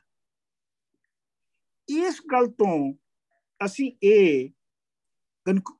ਤੋਂ ਅਸੀਂ ਇਨਫਰ ਕਰ ਰਹੇ ਹਾਂ, ਇਹ ਇਨਫਰੈਂਸ ਜਿਹੜਾ ਇਨਫਰੈਂਸ ਹੈ, ਮੈਂ ਇਹ ਨਹੀਂ ਕਹਾਂਗਾ ਕਿ ਇਹ ਆਪਣੇ ਤੌਰ ਤੇ ਫੈਕਟ ਹੋ ਗਿਆ ਤੇ ਹੋਰ ਕੰਮ ਕਰਨ ਦੀ ਲੋੜ ਹੋਵੇਗੀ। ਇੱਥੋਂ ਅਸੀਂ ਇਨਫਰੈਂਸ ਕਰਨੇ ਆ, ਇਹ ਪਹਿਲੀ ਇਸ ਗੱਲ ਤੋਂ ਅਸੀਂ ਇਨਫਰੈਂਸ ਕਰਨੇ ਆ ਕਿ ਜਿਹੜੇ ਹੜੱਪਾ ਸਿਵਿਲਾਈਜੇਸ਼ਨ ਦੇ ਲੋਕ ਸਨ ਉਹ ਇੱਕ ਜਹਾਨ ਨੂੰ ਮੰਨਣ ਵਾਲੇ ਮਟੀਰੀਅਲਿਸਟ ਲੋਕ ਸਨ, ਔਰ somehow or the other ਉੱਥੇ ਕਲਾਸ ਡਿਵੀਜ਼ਨ ਉਸ ਤਰ੍ਹਾਂ ਦੀ ਨਹੀਂ ਸੀ ਹੋਈ ਜਿਸ ਤਰ੍ਹਾਂ ਦੀ ਕਿ ਬਾਕੀ ਸਿਵਿਲਾਈਜੇਸ਼ਨ ਦੇ ਵਿੱਚ ਹੋਈ ਸੀ। ਇਹਦੇ ਉੱਤੇ ਹੋਰ ਰਿਸਰਚ ਕਰਨ ਦੀ ਲੋੜ ਹੈ, ਲੇਕਿਨ ਹੁਣ ਤੱਕ ਜਿਹੜੀ ਕਾਰਡ ਸਾਹਮਣੇ ਆਈ ਹੈ ਉਹ ਇਹ ਹੈ। ਅੱਛਾ, ਇਹਦੀ ਹੁਣ ਦੂਸਰਾ ਸਬੂਤ ਜਿਹੜਾ ਹੈ ਇਸ ਗੱਲ ਦਾ ਕਿ ਉਹਨਾਂ ਦੀ ਕੀ ਸੋਚ ਸੀਗੀ ਹੜੱਪੇ ਸਿਵਿਲਾਈਜੇਸ਼ਨ ਵਾਲਿਆਂ ਦੀ, ਉਹਦਾ ਦੂਜਾ ਸੋਰਸ ਮਾਲੂਮ ਕਰਨ ਦਾ ਹੈਗਾ ਖੁਦ ਆਰੀਆਵਾਂ ਦੇ ਵੇਦ ਜਿਹੜੇ ਨੇ। ਆਰੀਆਵਾਂ ਦੇ ਵੇਦਾਂ ਦੇ ਬਾਰੇ ਜੋ ਉਹਨਾਂ ਬਾਰੇ ਗੱਲਾਂ ਕਹੀਆਂ ਗਈਆਂ ਨੇ, ਯਾਨੀ ਇੱਥੋਂ ਦੇ ਮੁਕਾਮੀ ਲੋਕਾਂ ਦੇ ਬਾਰੇ ਚ, ਉਹ ਤੋਂ ਵੀ ਤੁਹਾਨੂੰ ਪਤਾ ਲੱਗਦਾ ਕਿ ਉਹਨਾਂ ਦੀ ਸੋਚ ਕੀ ਸੀਗੀ। ਕਿਉਂ ਜੀ ਜਸਪਾਲ ਜੀ? ਇਹ ਥੋੜਾ ਕੰਪਲਿਕੇਟਡ ਇਸ਼ੂ ਹੈ, ਕਿਉਂਕਿ ਜਿੱਕੂ ਜਿਹੜਾ ਲਫ਼ਜ਼ ਹੈ ਅਨਾਸ ਜਾਂ ਦਸਿਓ, ਠੀਕ ਹੈ ਨਾ, ਇਹ ਉਹਨਾਂ ਦੇ ਆਪਣੇ ਕਬੀਲਿਆਂ ਦੀ ਜਿਹੜੀ ਲੜਾਈ ਹੁੰਦੀ ਹੈ ਉਹਦੇ ਬਾਰੇ ਵੀ ਹੋ ਸਕਦਾ, ਜਿਹੜੀ ਲੋਕਲ ਹੜੱਪਾ ਦੀ ਪੋਪੂਲੇਸ਼ਨ ਆ ਉਹਦੇ ਬਾਰੇ ਸਾਨੂੰ ਕੋਈ ਇਨਫੋਰਮੇਸ਼ਨ ਐਕਚੁਅਲੀ ਮਿਲਦੀ ਨਹੀਂ ਹੈ ਵੇਦਾਂ ਚ। ਆਹੋ ਲੇਕਿਨ ਜਨਰਲੀ ਸਪੀਕਿੰਗ ਆਪਣਾ ਜਸਪਾਲ ਜੀ, ਜਨਰਲੀ ਸਪੀਕਿੰਗ ਜਿਹੜੇ ਫਿਜ਼ੀਕਲ ਫੀਚਰਸ ਔਰ ਬਾਕੀ ਚੀਜ਼ਾਂ ਨੇ ਨਾ, ਉਹਨਾਂ ਉੱਤੋਂ ਜਿਹੜਾ ਉਹ ਤਕਰੀਬਨ ਅਸੀਂ ਇਹ ਮੰਨ ਸਕਦੇ ਹਾਂ ਕਿ ਜਿਹੜੇ ਮੌਨਸਟਰ ਸਨ, ਜਿਨ੍ਹਾਂ ਨੂੰ ਮੌਨਸਟਰ ਮੰਨਿਆ ਜਾਂਦਾ ਸੀ, ਇੱਥੇ ਕਈ ਕਿਤਾਬਾਂ ਜਿਹੜੀਆਂ ਨੇ ਉਹ ਲਿਖੀਆਂ ਗਈਆਂ ਨੇ। ਨਹੀਂ ਪਰ ਕੋਈ ਡੈਫੀਨਿਟਿਵ ਨਹੀਂ ਆ, ਉਹ ਇੰਟਰਪ੍ਰੀਟੇਸ਼ਨਸ ਹੀ ਹੈਗੀਆਂ। ਬਸ ਇੰਟਰਪ੍ਰੀਟੇਸ਼ਨ ਹੈਗਾ ਅਸੀਂ ਹਾਂ ਨਹੀਂ ਮੈਂ ਉਹੀ ਕਹਿ ਰਿਹਾ ਨਾ, ਇੱਕ ਸਕੂਲ ਤਾਂ ਕਹਿੰਦਾ ਜਿਹੜਾ ਜਿੱਕੋ ਅੰਬੇਦਕਰ ਕਹਿ ਲੋ, ਉਹਦੀ ਕਿਤਾਬ ਹੂ ਵਰ ਦਾ ਸ਼ੂਦਰਾਸ, ਤੇ ਉਹ ਟੋਟਲੀ ਨਿਗੇਟ ਕਰਦਾ ਇਸ ਗੱਲ ਨੂੰ ਜੀ। ਤੇ ਜਾਂ ਅਛੂਤ ਕੌਣ ਸੀਗੇ ਉਸ ਚ ਵੀ ਇਹ ਜੀ। ਤੇ ਉਹ ਜਿਹੜਾ ਲਫ਼ਜ਼ ਹੈ ਨਾ, ਜਿਹੜਾ ਲੋਕੀ ਕਹਿੰਦੇ ਕਿ ਲੋਕਲ ਲਈ ਇਸਤੇਮਾਲ ਕੀਤਾ ਗਿਆ, ਅਨਾਸ ਜਾਂ ਅਨਾਸ ਜੀ ਜਾਂ ਦਸਿਓ, ਇਹ ਕੋਈ ਡੈਫੀਨਿਟਲੀ ਪ੍ਰੂਵ ਨਹੀਂ ਕਰਦਾ ਕਿ ਇਹ ਲੋਕਲ ਲੋਕਾਂ ਦਾ ਹੀ ਵਰਤਿਆ ਗਿਆ। ਦੂਜੀ ਗੱਲ ਇਹ ਵੀ ਕਿ ਹੜੱਪਾ ਦੇ ਟਾਈਮ ਦੇ ਵਕਤ ਵੀ ਕਈ ਤਰ੍ਹਾਂ ਦੇ ਲੋਕੀ ਉੱਥੇ ਬਸਦੇ ਸੀਗੇ, ਜਿੱਕੂ ਇਹ ਵੀ ਹੁਣ ਆ ਰਹੀ ਗੱਲ, ਜਿੱਕੂ ਜਿਹੜੇ ਨਾਗ ਸੀਗੇ, ਨਾਗਾ ਸੀਗੇ ਜਾਂ ਮੁੰਡਾ ਸੀਗੇ, ਉਹਨਾਂ ਦੀ ਵੀ ਹਾਂਜੀ। ਮੇਰਾ ਆਪਣਾ ਇਹ ਖਿਆਲ ਹੈ ਕਿ ਜਿਹੜੀ ਹੜੱਪਾ ਦੀ ਸਿਵਲਾਈਜੇਸ਼ਨ ਸੀਗੀ, ਜਿਹਦੇ ਵਿੱਚ ਵੱਡੇ ਵੱਡੇ ਸ਼ਹਿਰ ਬਣ ਚੁੱਕੇ ਸਨ ਜੀ, ਆਪਣੇ ਜ਼ਮਾਨੇ ਦੇ ਲਿਹਾਜ਼ ਨਾਲ ਵੱਡੇ ਵੱਡੇ ਸ਼ਹਿਰ ਉੱਥੇ ਬਣ ਚੁੱਕੇ ਸਨ। ਮਿਸਾਲ ਦੇ ਤੌਰ ਤੇ ਹੜੱਪਾ ਦੀ ਜਿਹੜੀ ਪਾਪੂਲੇਸ਼ਨ ਉਹ ਕਿਹਾ ਜਾਂਦਾ ਹੈ ਕੋਈ 30,000 ਦੇ ਕਰੀਬ ਸੀਗੀ, 30-40,000 ਦੱਸੀ ਜਾਂਦੀ ਹੈ, ਔਰ ਮੋਹਨਜੋਦਾੜੋ ਦੀ ਕਹਿੰਦੇ ਨੇ ਕੋਈ 40,000 ਦੇ ਕਰੀਬ ਸੀ। ਇਹ ਇੰਨੀ ਪਾਪੂਲੇਸ਼ਨ ਸੀ ਕਿ ਇਹ ਪੂਰੇ ਯੂਕੇ ਦੀ ਇੰਨੀ ਪਾਪੂਲੇਸ਼ਨ ਨਹੀਂ ਸੀ ਹੈਗੀ ਉਸ ਵੇਲੇ। ਇਹਨਾਂ ਸ਼ਹਿਰਾਂ ਟ੍ਰੇਡ ਕਰਦੇ ਸੀ ਪੂਰਾ ਸੈਂਟਰਲ ਏਸ਼ੀਆ, ਟ੍ਰੇਡ ਕਰਦੇ ਸੀ ਪੂਰਾ। ਅੱਛਾ, ਹੁਣ ਜਿਹੜੀ ਇਸ ਤਰ੍ਹਾਂ ਦੀ ਸੁਸਾਇਟੀ ਹੁੰਦੀ ਹੈ ਨਾ, ਜਿਸ ਤਰ੍ਹਾਂ ਦੀ ਸੁਸਾਇਟੀ ਦੀ ਅਸੀਂ ਗੱਲ ਕਰ ਰਹੇ ਹਾਂ, ਜਿਹਦੇ ਚ ਅਰਬਨਾਈਜੇਸ਼ਨ ਔਰ ਟ੍ਰੇਡ ਔਰ ਪ੍ਰੋਡਕਸ਼ਨ ਦੇ ਜਿਹੜੇ ਮੈਥਡ ਨੇ ਉਹ ਬਹੁਤ ਅੱਗੇ ਵੱਧ ਚੁੱਕੇ ਨੇ, ਉਹਨਾਂ ਦੇ ਵਿੱਚ ਜਿਹੜੀ ਸੁਰਤ ਹੈ ਔਰ ਜਿਹੜੀ ਟ੍ਰਾਈਬਲਿਜ਼ਮ ਦੀ ਜਿਹੜੀ ਖਹਿ ਇੱਕ ਦੂਜੇ ਦੇ ਨਾਲ ਹੈ, ਉਹਦਾ ਵਿੱਚ ਵੀ ਘਾਟਾ ਆ ਚੁੱਕਿਆ ਹੁੰਦਾ ਹੈ। ਬਿਲਕੁਲ ਅਰਬਨਾਈਜੇਸ਼ਨ ਚ ਕਿਉਂਕਿ ਖਤਮ ਹੋ ਜਾਂਦਾ। ਹਾਂਜੀ, ਕਿਉਂਕਿ ਉੱਥੇ ਵੱਡੇ ਹਥਿਆਰ ਨਹੀਂ ਮਿਲੇ, ਇਸ ਵਾਸਤੇ ਅਸੀਂ ਇਹ ਵੀ ਕਹਿ ਸਕਦੇ ਹਾਂ ਕਿ ਉੱਥੇ ਕੋਈ ਆਪਸੀ ਜੰਗਾਂ ਵੀ ਜਿਹੜੀਆਂ ਨੇ ਉਹ ਜ਼ਿਆਦਾ ਨਹੀਂ ਕੋਈ ਹੋਈਆਂ ਹੋਣਗੀਆਂ। ਲੇਕਿਨ ਜਦੋਂ ਇਹ ਤਾਂ ਹੁਣ ਸਾਬਤ ਹੋ ਚੁੱਕਿਆ ਹੈ, ਤੁਸੀਂ ਜਸਪਾਲ ਜੀ ਮੰਨੋ ਕਿ ਨਾ ਮੰਨੋ, ਕਿ 1300 ਤੋਂ 1500 BC ਦੇ ਦਰਮਿਆਨ ਜਿਹੜੇ ਸੈਂਟਰਲ ਏਸ਼ੀਆ ਤੋਂ ਇੱਕ ਬਹੁਤ ਵੱਡਾ ਗਰੋਹ ਬੰਦਿਆਂ ਦਾ ਆਇਆ, ਉਹਦਾ DNA ਵੱਖਰਾ ਹੈ। ਨਹੀਂ ਇਹ ਤਾਂ ਜੈਨੇਟਿਕਸ ਨੇ ਤਾਂ ਸਾਰੀ ਸਾਫ਼ ਕਰਤੀ ਕਿ ਯੂਰੇਸ਼ੀਅਨਸ ਇੱਥੇ ਆਏ ਆ। ਹਾਂਜੀ, ਤੇ ਉਹ ਜਿਹੜੇ ਆਏ, ਇਹ ਜਿਹੜਾ ਕਹਿਣਾ ਨਾ ਕਿ ਉਹਨਾਂ ਨੇ ਲੋਕਲਸ ਨਾਲ ਕੀਤਾ, ਉਹਦਾ ਕੋਈ ਆਪਾਂ ਨੂੰ ਐਵੀਡੈਂਸ ਨਹੀਂ ਮਿਲਦਾ। ਦੇਖੋ ਨਾ, ਕਿਉਂਕਿ ਨਹੀਂ ਮੈਂ ਦੱਸਦਾ, ਕਿਉਂਕਿ ਜਿਹੜੀ ਲੇਟੈਸਟ ਰਿਸਰਚ ਇਹ ਹੈ ਕਿ ਇੰਡਸ ਵੈਲੀ ਸਿਵਲਾਈਜੇਸ਼ਨ ਦਾ ਜਿਹੜਾ ਖਾਤਮਾ ਹੋਇਆ ਉਹ 900 ਸਾਲ ਦੇ ਕਾਲ ਨਾਲ ਹੋਇਆ। ਬਿਲਕੁਲ, ਇਹ ਤਾਂ ਮੈਂ ਮੰਨਣਾ, ਇਹ ਤੇ ਬਲਕਿ ਸਹੀ ਗੱਲ। ਹਾਂ, ਲੇਕਿਨ ਉਹਦੇ ਬਾਅਦ ਹੁਣ ਤਾਂ ਇਹ ਵੀ ਗੱਲ ਆ ਰਹੀ ਹੈ ਨਾ ਕਿ ਜਿਹੜਾ ਰਿਗਵੇਦ ਹੈ, ਇਹਨੂੰ ਤਾਂ ਤੁਸੀਂ ਐਵੀਡੈਂਸ ਮੰਨ ਹੀ ਨਹੀਂ ਸਕਦੇ ਕਿਸੇ ਦੀ ਚੀਜ਼ ਦਾ, ਕਿਉਂਕਿ ਇਹਦੀ ਜਿਹੜੀ ਸਾਰੇ ਨਾਲੋਂ ਪੁਰਾਣੀ ਮੈਨੂਸਕ੍ਰਿਪਟ ਹੈ ਉਹ ਤਾਂ 1464 ਦੀ ਹੈ। ਤੇ ਨਵੀਂ ਰਿਸਰਚ ਇਹ ਵੀ ਦੱਸ ਰਹੀ, ਜਿੱਕੂ ਡਾਕਟਰ ਰਾਜਿੰਦਰ ਪ੍ਰਤਾਪ ਸਿੰਘ ਦਾ ਤੇ ਹੋਰ ਹੈ, ਉਹ ਇਹ ਕਹਿੰਦੇ ਜਿਹੜੀ ਹੜੱਪਾ ਦੇ ਵਿੱਚ ਕੋਈ ਮੰਦਿਰ ਜਾਂ ਮਹਲ ਨਹੀਂ ਮਿਲੇ, ਇਹ ਜਾਂ ਤਾਂ ਜੈਨ ਸਿਵਲਾਈਜੇਸ਼ਨ ਸੀ ਜਾਂ ਬੁੱਧ ਸਿਵਲਾਈਜੇਸ਼ਨ ਸੀ, ਕਿਉਂਕਿ ਉਹ ਜਿਹੜਾ ਮੋਹਨਜੋਦਾੜੋ ਦਾ ਜਿਹੜਾ ਉਹ ਥੇ ਹੈ ਉਹ ਐਕਚੁਅਲੀ ਇੱਕ ਸਤੂਪ ਹੈ, ਤੇ ਜਿਹੜਾ ਬੁੱਧ ਜਿਹੜਾ ਨਾਂ ਹੈ, ਬੁੱਧ ਦਾ ਕੋਈ ਨਾਂ ਨਹੀਂ ਹੈ, ਇਹ ਇੱਕ ਟਾਈਟਲ ਹੈ। ਤੇ 28 ਬੁੱਧ ਹੋਏ ਗੌਤਮ ਬੁੱਧ ਤੋਂ ਪਹਿਲਾਂ, ਜਾਂ 27 ਬੁੱਧ ਹੋਏ ਗੌਤਮ ਬੁੱਧ ਤੋਂ ਪਹਿਲਾਂ। ਅੱਛਾ, ਇਸ ਕਰਕੇ ਜੀ ਮਤਲਬ ਗੱਲ ਕਰਨ ਦਾ ਇਹ ਹੈਗਾ ਕਿ ਜਿਹੜਾ ਗਰੋ, ਇਹ ਹਿਸਟੋਰੀਕਲੀ ਮੈਂ ਤੁਹਾਡੇ ਨਾਲ ਇੱਥੇ ਡਿਫਰ ਕਰਾਂਗਾ ਕਿ ਹਿਸਟੋਰੀਕਲੀ ਸਪੀਕਿੰਗ ਜਿਹੜੀ ਕਿ RS ਸ਼ਰਮਾ ਵਗੈਰਾ ਨੇ ਜਿਹੜੀ ਇਸਟੈਬਲਿਸ਼ ਕੀਤੀ ਹੈ, ਉਹ ਇਹ ਕੀਤੀ ਹੈ ਕਿ ਜਿਹੜੇ ਬਾਹਰੋਂ ਆਉਣ ਵਾਲਾ ਗਰੋਹ ਸੀਗਾ, ਸੈਂਟਰਲ ਏਸ਼ੀਆ ਤੋਂ ਜਿਹੜਾ ਆਉਣ ਵਾਲਾ ਗਰੋਹ ਸੀ, ਉਹਦੇ ਕੋਲ 2 ਐਡਵਾਂਟੇਜਸ ਸਨ। ਉਹਦੇ ਕੋਲ ਰੱਥਾਂ ਵਾਲੇ ਘੋੜੇ ਸਨ ਔਰ ਉਹਦੀ ਲੜਨ ਦੀ ਸਪੀਡ ਬਹੁਤ ਤੇਜ਼ ਸੀਗੀ। ਇਸ ਵਾਸਤੇ ਉਹ ਉਹਦੇ ਮੁਕਾਬਲੇ 'ਚ ਜਿਹੜੇ ਮੁਕਾਮੀ ਲੋਕ ਸਨ, ਉਹ ਉਹਨਾਂ ਦੇ ਨਾਲ ਜੰਗ ਦੇ ਵਿੱਚ ਪੂਰੇ ਨਹੀਂ ਸੀ ਆ ਸਕਦੇ। ਤੇ ਚੂੰਕਿ ਟਰਾਈਬਲ ਸੁਸਾਇਟੀ ਸੀ, ਇਸ ਵਾਸਤੇ ਕਿਸੇ ਨੇ ਇੱਕ ਨੇ ਦੂਜੇ ਦਾ ਗੁਲਾਮ ਹੋਣਾ ਹੀ ਹੋਣਾ ਸੀਗਾ। ਤੇ ਇਸ ਨਜ਼ਰੀਏ ਦੇ ਤਹਿਤ ਜਿਹੜੀ ਹੜੱਪੇ ਦੀ ਸਿਵਲਾਈਜੇਸ਼ਨ ਸੀ, ਜਿਹੜੇ ਹੜੱਪੇ ਸਿਵਲਾਈਜੇਸ਼ਨ, ਪਹਿਲੀ ਗੱਲ ਇਹ ਕਿ ਹੜੱਪੇ ਸਿਵਲਾਈਜੇਸ਼ਨ ਦੀ ਜੇ ਗੱਲ ਸਹੀ ਹੈ ਇਹਨਾਂ ਨੇ ਕਹੀ ਕਿ 900 ਸਾਲ ਦਾ ਜਿਹੜਾ ਕਾਲ ਪਿਆ ਉਹਦੇ ਨਾਲ ਮੁੱਕੀ ਸੀ, ਇਹ ਕੋਈ ਆਰੀਆਵਾਂ ਦੇ ਹਮਲਿਆਂ ਦੇ ਨਾਲ ਨਹੀਂ ਸੀ ਮੁੱਕੀ। ਇਹ ਤੇ ਗੱਲ ਬਿਲਕੁਲ ਦਰੁਸਤ ਹੈ, ਇਹ ਤੇ ਗੱਲ ਬਿਲਕੁਲ ਦਰੁਸਤ ਹੈਗੀ ਹੈ। ਲੇਕਿਨ ਇਹ ਹੈ ਕਿ ਜਦੋਂ ਸ਼ਹਿਰ ਜਿਹੜੇ ਨੇ ਉਹ ਬਰਬਾਦ ਹੋ ਗਏ ਹੋਣਗੇ ਪੂਰੇ, ਤੇ ਸ਼ਹਿਰਾਂ ਚੋਂ ਲੋਕ ਜਾਂ ਤੇ ਬਹੁਤ ਸਾਰੇ ਨੱਸ ਗਏ ਹੋਣਗੇ ਔਰ ਛੋਟੀਆਂ ਛੋਟੀਆਂ ਬਸਤੀਆਂ ਦੇ ਵਿੱਚ ਉਹ ਰਹਿਣਾ ਸ਼ੁਰੂ ਹੋ ਗਏ ਹੋਣਗੇ। ਨਹੀਂ, ਸ਼ਹਿਰਾਂ ਦਾ ਵੀ ਸਪੋਰਟ ਪਿੰਡ ਹੀ ਕਰਦੇ ਨਾ, ਸ਼ਹਿਰ ਤਾਂ ਆਪਣੇ ਆਪ ਕੋਈ ਚੀਜ਼ ਪੈਦਾ ਕਰਦਾ ਹੀ ਨਹੀਂ ਹੈ ਨਾ। ਇਹੋ ਹੜੱਪਾ ਮੋਹਨਜੋਦਾੜੋ ਨੂੰ ਵੀ ਸਪੋਰਟ ਤਾਂ ਪਿੰਡ ਹੀ ਕਰਦੇ ਹੋਣੇ। ਆਹੋ, ਜਿੱਕੂ ਅੱਜ ਕੱਲ੍ਹ ਵੀ ਸ਼ਹਿਰਾਂ ਨੂੰ ਪਿੰਡ ਹੀ ਕਰਦੇ, ਤੇ ਉਹ ਪਿੰਡ ਤੇ ਉਹ ਬਸਤੀਆਂ ਤਾਂ ਰਹਿ ਗਈਆਂ। ਬਿਲਕੁਲ, ਇਹ ਤੇ ਇੱਕ ਇਹ ਰਹਿ ਗਈਆਂ, ਲੇਕਿਨ ਉਹਨਾਂ ਦੀ ਵੀ ਜਿਹੜੀ ਪੈਦਾਵਾਰੀ ਸਖਤ ਸੀ ਉਹ ਘਟ ਗਈ, ਕਿਉਂਕਿ ਕਾਲ ਦੀ ਵਜ੍ਹਾ ਤੋਂ। ਕਾਲ ਦੇ ਵਿੱਚ ਤੇ ਇਹ ਹੋਇਆ ਨਾ ਕਿ ਜਿਹੜੇ ਮੌਸਮ ਸਨ ਇਸ ਪੂਰੇ ਇਲਾਕੇ ਦੇ, ਉਹ ਬਦਲ ਗਏ। ਨਾਲੇ ਸਤਲੁਜ ਨੇ ਆਪਣਾ ਜਿਹੜਾ ਸੀਗਾ ਉਹ ਦਾਇਰਾ ਬਦਲ ਲਿਆ, ਸਰਸਵਤੀ ਨੇ ਆਪਣਾ ਉਹ ਬਹਾਵ ਬਦਲ ਲਿਆ। ਹਾਂਜੀ, ਮਤਲਬ ਇਹ ਹੈ ਕਿ ਪਹਿਲੇ ਤੇ ਕਹਿੰਦੇ ਨੇ ਨਾ ਕਿ ਜੀ ਜਿਹੜਾ ਕਾਲ ਤੋਂ ਪਹਿਲੇ ਜਿਹੜੇ ਹਰ ਸਾਲ ਫਲੱਡ ਆਉਂਦੇ ਸਨ ਦਰਿਆਵਾਂ ਦੇ ਵਿੱਚ, ਬਹੁਤੀ ਵਾਹੀ ਬੀਜੀ ਉਹਨਾਂ ਦੇ ਉੱਤੇ ਹੁੰਦੀ ਸੀ। ਤੇ ਕਾਲ ਤੋਂ ਬਾਅਦ ਉਹ ਐਡੇ ਵੱਡੇ ਫਲੱਡ ਜਿਹੜੇ ਨੇ ਉਹ ਆਉਣੇ ਬੰਦ ਹੋ ਗਏ, ਇਸ ਵਾਸਤੇ ਵਾਹੀ ਬੀਜੀ ਥੋੜੀ ਹੋ ਗਈ।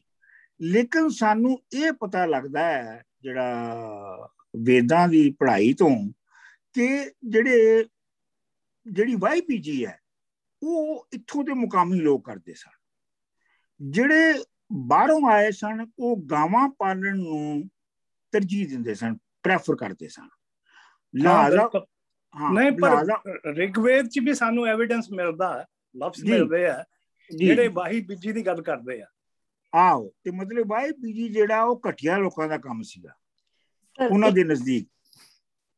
ਨਹੀਂ, ਐਸੀ ਗੱਲ ਨਹੀਂ ਹੈ। ਜਿਹੜਾ ਲਫ਼ਜ਼ ਉਹ ਵਰਤਦੇ ਹੈ ਖਤੀਆ, ਜਿਹੜਾ ਬੰਦਾ ਖੇਤ ਨੂੰ ਸਾਂਭਦਾ, ਉਹਦੇ ਲਈ ਉਹਨੂੰ ਤਾਂ ਕਾਫੀ ਵੈਸੇ ਮੈਂ ਤੁਹਾਨੂੰ ਤੁਕਾਂ ਭੇਜ ਦਿਆਂਗਾ ਜਿਹਦੇ ਵਿੱਚ ਇਹ ਕਿਹਾ ਗਿਆ ਕਿ ਇਹ ਜਿਹੜੇ ਲੋਕੀ ਨੇ ਵਾਈ ਬੀਜੀ ਕਰਨ ਵਾਲੇ, ਇਹ ਬਹੁਤ ਘਟੀਆ ਨੇ ਔਰ ਇਹ ਜਿਹੜੇ ਨੇ ਇਹਨਾਂ ਨੂੰ ਗਾਵਾਂ ਦੇ ਦਰਜੇ ਦਾ ਨਹੀਂ ਪਤਾ ਹੈਗਾ, ਔਰ ਇਸ ਲਈ ਉਹ ਮੈਂ ਤੁਹਾਨੂੰ ਭੇਜ ਦਿਆਂਗਾ। ਉਸ ਤੋਂ ਬਾਅਦ ਤੁਸੀਂ ਮੇਰੇ ਨਾਲ ਉਹ ਡਿਬੇਟ ਤਾਂ ਅਜੇ ਹਾਲ ਤਾਂ ਹੀ ਚੱਲ ਰਹੀ ਆ। ਜਿੱਕੂ ਸਾਊਥ ਦੇ ਵਿੱਚ ਜਿਹੜੇ ਉਹ ਪਸ਼ੂ ਪਾਲਣ ਵਾਲੇ ਹੈਗੇ ਆ, ਉਹ ਖੇਤੀ ਕਰਨ ਨੂੰ ਘਟੀਆ ਸਮਝਦੇ ਆ।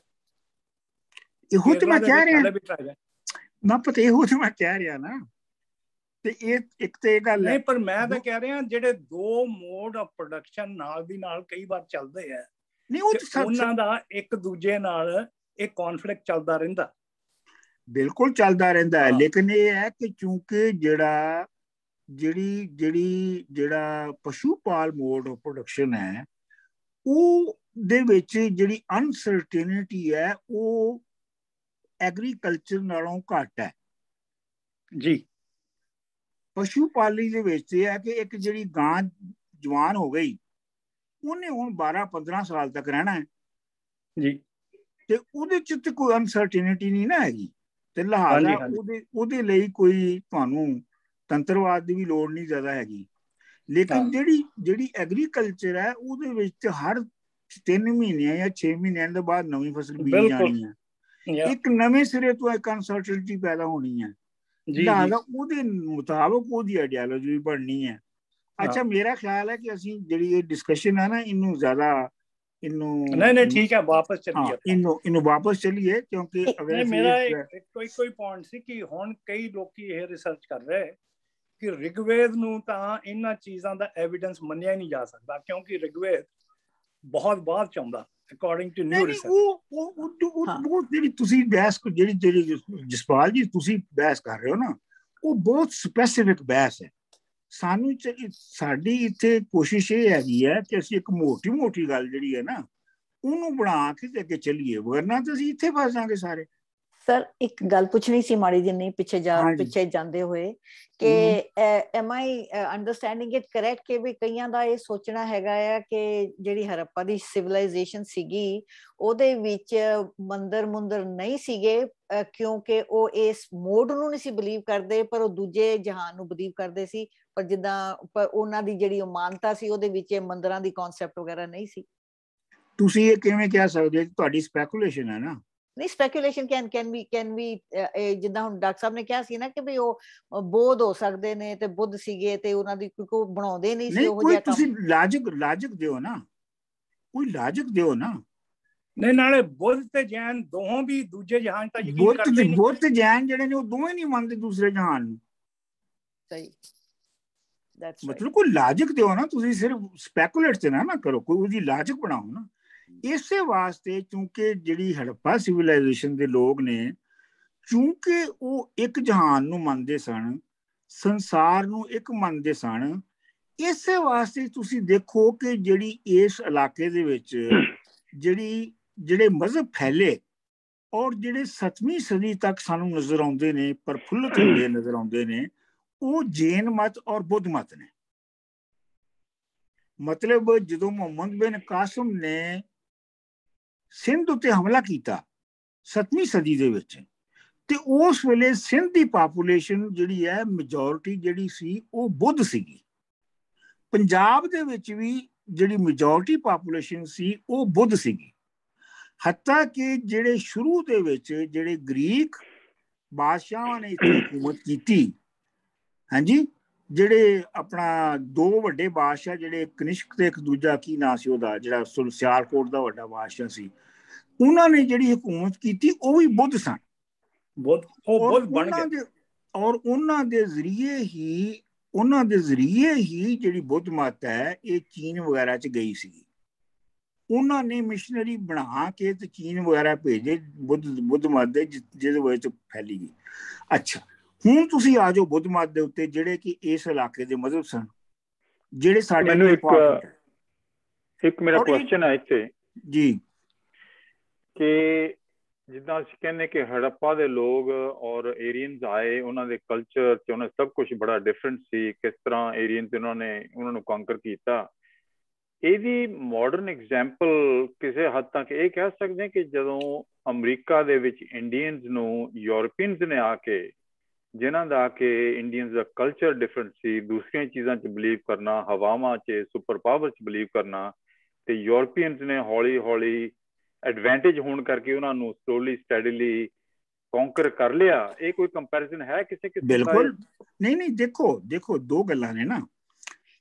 ਇੱਕ ਗੱਲ ਤੇ ਹੈਗੀ ਹੈ ਕਿ ਤੁਹਾਡਾ ਮੋਡ ਆਫ ਪ੍ਰੋਡਕਸ਼ਨ ਜਿਹੜਾ ਹੈਗਾ, ਪੈਦਾਵਾਰੀ ਜਿਹੜਾ ਤੁਹਾਡੀ ਟੈਕਨੋਲੋਜੀ ਹੈ, ਉਹ ਅੱਗੇ ਦੀ ਹੈ ਕਿ ਪਿੱਛੇ ਦੀ ਹੈ, ਠੀਕ? ਜਿਹੜੀ ਅੱਗੇ ਦੀ ਟੈਕਨੋਲੋਜੀ ਹੁੰਦੀ ਹੈ ਉਹ ਤਕਰੀਬਨ ਲੀਡ ਕਰਦੀ ਹੈ, ਲੇਕਿਨ ਉਹਦੇ ਵਿੱਚ ਇਹ ਵੀ ਹੈ ਕਿ ਜਿਹੜੀ ਇਹ ਵੀ ਹਿਸਟਰੀ ਦੇ ਵਿੱਚ ਰਿਕਾਰਡਡ ਹੈ ਕਿ ਜਿਹੜੀ ਜੰਗ ਦੀ ਟੈਕਨੋਲੋਜੀ ਹੈ ਉਹ ਵੀ ਰੋਲ ਪਲੇ ਕਰਦੀ ਹੈ।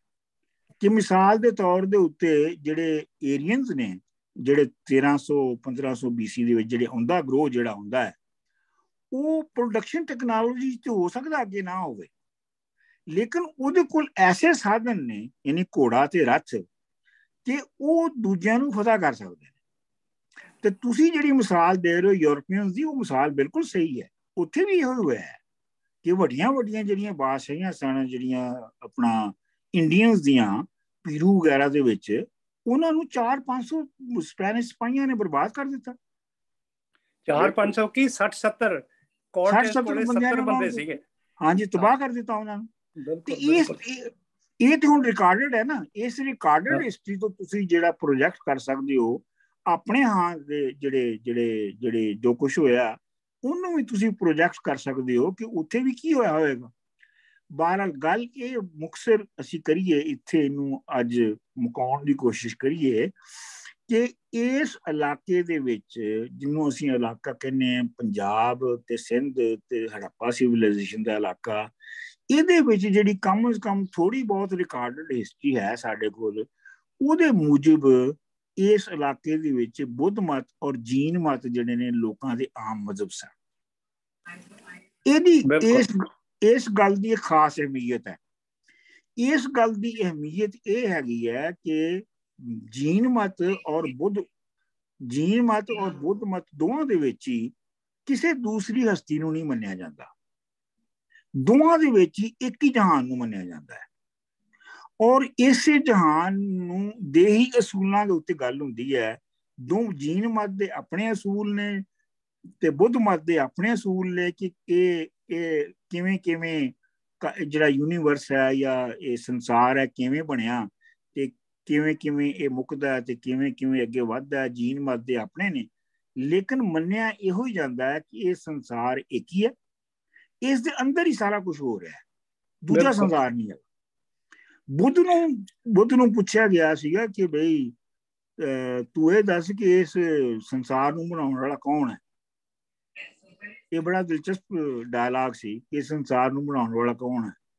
ਤੇ ਬੁੱਧ ਨੇ ਕਿਹਾ ਕਿ ਤੂੰ ਮੈਨੂੰ ਇਹ ਦੱਸ, ਜੇ ਘਰ ਨੂੰ ਅੱਗ ਲੱਗੀ ਹੋਵੇ ਤੇ ਤੁਸੀਂ ਉਸ ਅੱਗ ਨੂੰ ਬੁਝਾਓਗੇ ਪਹਿਲੇ ਕਿ ਤੁਸੀਂ ਇਹ ਪਤਾ ਕਰੋਗੇ ਅੱਗ ਲਾਈ ਕਿੰਨੇ ਹੈ। ਸਮਝੋ ਗੱਲ ਨੂੰ। ਚਲ ਹੈ ਬਿਲਕੁਲ। ਉਹ ਕਹਿੰਦਾ ਮੈਂ ਦੁੱਖ ਨੂੰ ਖਤਮ, ਮੇਰਾ ਜਿਹੜਾ ਹੈਗਾ ਮੈਸੇਜ ਹੈ ਉਹ ਦੁੱਖ ਨੂੰ ਖਤਮ ਕਰਨ ਲਈ ਆ। ਹਾਂ, ਇਹ ਜਿਹੜਾ ਨਾ, ਇਹ ਜਿਹੜੇ ਜੇ ਤੇ ਕਹੋ ਤੇ ਅੱਜ ਅਸੀਂ ਬੁੱਧ ਮਤ ਜੈਨ ਮਤ ਦੇ ਮੁੱਢਲੇ ਅਸੂਲਾਂ ਤੇ ਗੱਲ ਕਰ ਲਈਏ ਜਾਂ ਅਗਲੀ ਵਾਰੀ ਕਰੀਏ, ਕਿਉਂਕਿ ਮੇਰੇ ਖਿਆਲ ਅਗਲੀ ਵਾਰੀ ਕਰੀਏ ਬੈਟਰ ਰਹੇਗਾ। ਅੱਛਾ, ਅਗਲੀ ਵਾਰੀ ਫਿਰ ਅਸੀਂ ਕਰਾਂਗੇ ਕਿ ਜਿਹੜੇ ਇਸ ਇਲਾਕੇ ਦੇ ਮਜ਼ਹਬ, ਇਸ ਇਲਾਕੇ ਦੇ ਵਿੱਚ ਜਿਹੜੇ ਸਾਰੇ ਮਜ਼ਹਬ ਸਨ, ਜਿਹੜੇ ਪਾਪੂਲਰ ਲੋਕਾਂ ਦੇ ਮਜ਼ਹਬ ਸਨ, ਉਹਨਾਂ ਦੀ ਮੁੱਢਲੀਆਂ ਸਿਫਤਾਂ ਦਸੀਏ। ਫਿਰ ਉਸ ਤੋਂ ਵੇਖੀਏ ਅੱਗੇ ਜਾ ਕੇ ਕਿ ਜ਼ਾਹਰ ਗੱਲ ਹੈ ਕਿ ਜਿਹੜੇ ਲੋਕ ਨੇ ਉਹਨਾਂ ਦੀ ਕੰਟੀਨਿਊਟੀ ਰਹੀ ਨਾ।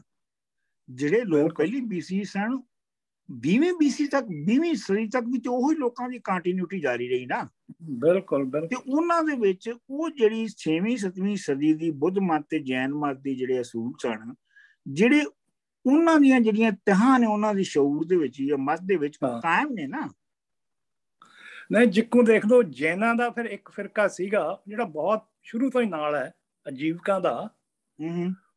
ਉਹ ਖੇਤੀ ਕਰਨ ਦੇ ਬਿਲਕੁਲ ਉਲਟ ਸੀ। ਇਸ ਵਾਸਤੇ ਕਿ ਹਦੇ ਪੁਰਾਣੇ ਮੋਡ ਆਫ ਪ੍ਰੋਡਕਸ਼ਨ ਫਸੇ ਹੋਏ ਸੀ। ਉਹ ਇਹ ਵੀ ਗੱਲ ਦੇ ਨਾਲ ਇਹ ਵੀ ਵਜ੍ਹਾ ਸੀ ਨਾ ਕਿ ਜੈਨ ਜਿਹੜੇ ਨੇ ਉਹ ਚੂੰਕਿ ਟ੍ਰੇਡਰਸ ਦਾ ਮਜ਼ਹਬ ਹੀ ਰਹਿ ਗਿਆ, ਕਿਉਂਕਿ ਬਾਕੀ ਜਿੰਨੇ ਵੀ ਉਹ ਤਾਂ ਬਹੁਤ ਬਾਅਦ ਚ ਜਿਹੜੇ ਅਜੀਬ ਉਸ ਵਕਤ ਦੇ ਹੈ ਨਾ, ਉਹ ਇੱਕ ਫਿਰਕਾ ਬਣ ਗਿਆ। ਉਹ ਕਹਿੰਦੇ ਸੀ ਜ਼ਮੀਨ ਨੂੰ ਜਿਹੜਾ ਖੋਦਣਾ, ਉਹਦੇ ਨਾਲ ਜਿਹੜਾ ਨਾ ਉਹਨਾਂ ਜੀਵਾਂ ਦਾ ਨਾਸ ਹੁੰਦਾ। ਬਿਲਕੁਲ। ਇਸ ਕਰਕੇ ਉਹ ਫਿਰਕਾ ਅੱਜ ਤਾਈਂ ਉਹ ਖੇਤੀ ਨਹੀਂ ਕਰਦਾ। ਇੱਥੇ ਮੇਰਾ ਇੱਕ ਦੋਸਤ ਹੈਗਾ ਪ੍ਰੋਫੈਸਰ, ਉਹ ਇੱਥੇ ਲੈਕਸਿੰਗਟਨ ਚ ਰਹਿੰਦਾ। ਉਹ ਗਾਰਡਨਿੰਗ ਆਪ ਨਹੀਂ ਕਰਦਾ, ਉਹ ਕਿਸੇ ਨੂੰ ਸੱਦਦਾ ਹੈ ਗਾਰਡਨਿੰਗ ਕਰਨ ਲਈ। ਕਹਿੰਦਾ ਮੇਰੇ ਮਜ਼ਹਬ ਦੇ ਖਿਲਾਫ ਹੈ। ਇਹ ਤੇ ਉਂਝ ਦੀ ਗੱਲ ਹੈ ਨਾ, ਜਿਵੇਂ ਮੁਸਲਮਾਨ ਜਿਹੜੇ ਨੇ ਉਹ ਡਟ ਕੇ ਪਹਿਲੇ ਸ਼ਰਾਬ ਪੀਂਦੇ ਨੇ ਤੇ ਫਿਰ ਕਹਿੰਦੇ ਨੇ ਹੁਣ ਹਲਾਲ ਗੋਸ਼ਤ ਲਿਆਓ। ਹਾਂ, ਬਿਲਕੁਲ। ਪਰ ਉਹ ਜਿਹੜਾ ਸੀਡ ਹੈ ਨਾ, ਇਹ ਪੁਰਾਣੇ ਵਕਤਾਂ ਤੋਂ ਚੱਲਿਆ ਆ ਰਿਹਾ। ਹਾਂਜੀ, ਅੱਛਾ ਜੀ। ਹੁਣ ਅਸੀਂ ਜਿਹੜਾ ਨਾ ਇਸ ਨੂੰ ਇੱਥੇ ਡੀਬਿਊਟੀਫਾਈ ਕਰ ਲਈਏ, ਇੱਥੇ ਖਤਮ ਨਹੀਂ ਕਰ ਲਈਏ ਜਰਾ ਥੋੜੀ ਜੀ ਇਹਦੇ ਤੇ ਸਾਰੇ ਸਮਝੋ ਕਿ ਇਹ ਗੱਲ ਕਿਵੇਂ ਸਮਝ ਚਾਹੀਏ। ਥੋੜੀ ਗੱਲ ਕਰੋ ਸਾਰੇ ਇੱਥੇ। ਹਾਂ ਜ਼ੁਬੈਰ, ਤੁਸੀਂ ਗੱਲ ਕਰੋ। ਜ਼ੁਬੈਰ। ਹਾਂਜੀ, ਇਹ ਸਾਰਾ ਜਿਹੜਾ ਤੁਸੀਂ ਦੱਸਿਆ ਹੜੱਪਾ ਦਾ ਦੱਸਿਆ, ਫੂਡ ਗੈਦਰਰ, ਸਾਰਾ ਜਿਹੜਾ ਤਾਂਤਰਿਕ ਔਰ ਬੁੱਧਿਸਟ ਸਾਰਾ ਜਿਹੜਾ, ਉਸ ਤੋਂ ਤਾਂ ਮੈਨੂੰ ਇਹੀ ਲੱਗਦਾ ਕਿ ਉਹ ਕਹੇ ਜੀ ਅਸੀਂ ਉੱਥੇ ਤੱਕ ਅਜੇ ਨਹੀਂ ਪਹੁੰਚੇ ਜਿੱਥੇ ਰਾਮ ਕ੍ਰਿਸ਼ਨ ਔਰ ਸਾਰੀਆਂ ਜਿਹੜੀਆਂ ਹੈ ਨੇ ਰਿਲੀਜੀਅਨਸ ਉਹ ਤਾਂ ਬਹੁਤ ਬਾਅਦ ਦੀ ਡਿਵੈਲਪਮੈਂਟ ਹੈ ਨਾ। ਉਹ ਆਏ, ਲੇਕਿਨ ਇਹ ਕਿ ਜਿਹੜੀ ਮੈਨੂੰ ਤੇ ਇਹੀ ਸਮਝ ਆਈ ਕਿ ਜਿਹੜੀ ਬੰਦੇ ਦੀ ਅਰਲੀ ਹਿਸਟਰੀ ਹੈ ਉਹ ਮਟੀਰੀਅਲਿਸਟਿਕ ਹਿਸਟਰੀ ਹੈ, ਔਰ ਉਹ ਉਹਦੀਆਂ ਜਿਹੜੀਆਂ ਲੋੜਾਂ ਥੋੜਾਂ ਸਨ, ਔਰ ਉਹਦੀ ਜਿਹੜੀ ਰੋਜ਼ਮਰਾ ਦੀ ਹਯਾਤੀ ਸੀ, ਖਾਣਾ ਪੀਣਾ ਰਹਿਣਾ, ਉਹਦੇ ਨਾਲ ਜੁੜੀਆਂ ਹੋਈਆਂ ਸਨ, ਔਰ ਉਹਦੇ 'ਚ ਕੋਈ ਮੈਟਾਫਿਜ਼ਿਕਸ ਕੋਈ ਨਹੀਂ ਸੀ। ਇਹ ਤੇ ਜਦੋਂ ਫਿਰ ਜਿਵੇਂ ਜਸਪਾਲ ਜੀ ਨੇ ਸਰਪਲਸ ਇਕੱਠੀ ਹੋ ਗਈ, ਮਜ਼ਹਬ ਬਣ ਗਏ, ਔਰ ਫਿਰ ਉਹ ਸਾਰਾ ਜਿਹੜਾ ਹੈ ਅਸੀਂ ਜਿਹੜੀਆਂ ਹੈ ਇਹਦੇ ਵਿੱਚ ਚਲੋ ਅੱਗੇ ਸਾਰਾ ਜੀ ਤੁਸੀਂ ਦੱਸੋ ਤੁਹਾਨੂੰ ਕੀ ਸਮਝ ਹੈ? ਸਰ ਮੈਨੂੰ ਜੋ ਸਮਝ ਆਈ ਹੈ ਉਹ ਐਵੇਂ ਕਿ ਜੋ ਇਹ ਫਿਲਾਸਫੀ ਹੈ ਸਾਰੀ ਇਟਸ ਕੰਪਲੀਟਲੀ ਆਪੋਜ਼ਿਟ ਟੂ ਜੋ ਅਸੀਂ ਮਜ਼ਹਬੀ ਫਿਲਾਸਫੀ ਸਮਝਦੇ ਹਾਂ, ਕਿਉਂਕਿ ਮਜ਼ਹਬੀ ਫਿਲਾਸਫੀ ਮੰਨਦੀ ਕਿ ਹਰ ਚੀਜ਼ ਦੁਨੀਆ ਤੋਂ ਬਾਹਰ ਹੈ, ਬੈਠਾ ਹੈ ਜਿਹੜਾ ਕੰਟਰੋਲ ਕਰਦਾ ਹੈ, ਲੇਕਿਨ ਜੋ ਇਹ ਤੰਤਰਵਾਦ ਦੀ ਫਿਲਾਸਫੀ ਹੈ ਇਹ ਬਹੁਤ ਫਿਜ਼ੀਕਲ ਹੈ, ਔਰ ਫਿਜ਼ੀਕੈਲਿਟੀ ਜਿਹੜੀ ਸਾਡੇ ਆਸ-ਪਾਸ ਪ੍ਰੈਜ਼ੈਂਟ ਹੈ, ਟੈਂਜੀਬਲ ਹੈ, ਐਂਡ ਅਨਲਾਈਕ ਰਿਲੀਜਨ ਕਿਉਂਕਿ ਹਰ ਜੋ ਚੀਜ਼ ਸਾਡੇ ਆਸ-ਪਾਸ ਹੈ ਟੈਂਜੀਬਲ ਹੈ, ਨਜ਼ਰ ਆਉਂਦੀ, ਉਹੀ ਹੈ, ਉਹੀ ਸੱਚ ਹੈ, ਔਰ ਉਹੀ ਕੀ ਕਹਿਣਾ ਚਾਹੀਦਾ ਹੈ ਕਿ there is a process to everything, ਮਤਲਬ ਉਹਦੇ ਹੀ ਅਸੂਲ ਨੇ ਜਿਹੜੇ ਜਿਹਦੇ ਨਾਲ ਯੂਨੀਵਰਸ ਚੱਲਦਾ ਹੈ ਜੀ। ਠੀਕ, ਅੱਛਾ ਜੀ, ਤੁਸੀਂ ਬੀਬਾ ਜੀ?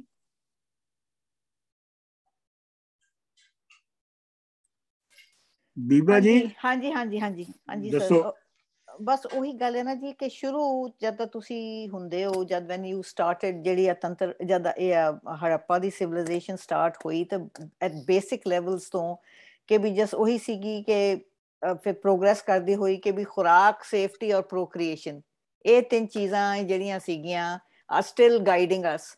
ਪਰ ਇਹ ਸੀਗਾ ਕਿ ਵੀ ਉਹਨਾਂ ਨੇ ਜਦ ਇੱਥੇ well the point I'm trying to make is ਕਿ ਵੀ ਇਹੀ ਸਾਰੀ ਚੀਜ਼ ਨੂੰ ਡਰਾਈਵ ਕਰਦਾ ਹੈ। ਉੱਥੇ they were close to nature, ਉਹ ਹਰ ਚੀਜ਼ ਹੌਲੀ ਹੌਲੀ ਕਿੱਦਾਂ ਉਹ ਚੀਜ਼ ਨਾਲ, ਮੈਨੂੰ ਸਮਝਾਉਣਾ ਨਹੀਂ ਆ ਰਿਹਾ, how do you ਸਮਝ ਗਏ ਉਹ ਲੋਕ ਕਿ ਵੀ ਹਰ ਚੀਜ਼ ਜਿਹੜੀ ਹੈਗੀ ਹੈ ਉਹ ਨੇਚਰ ਨਾਲ ਰਿਲੇਟਡ ਹੈਗੀ ਹੈ, ਹੌਲੀ ਹੌਲੀ ਕਰਕੇ starting from the very basics. ਇਹ ਕਹੋ ਨਾ ਕਿ ਨੇਚਰ ਦਾ ਇੱਕ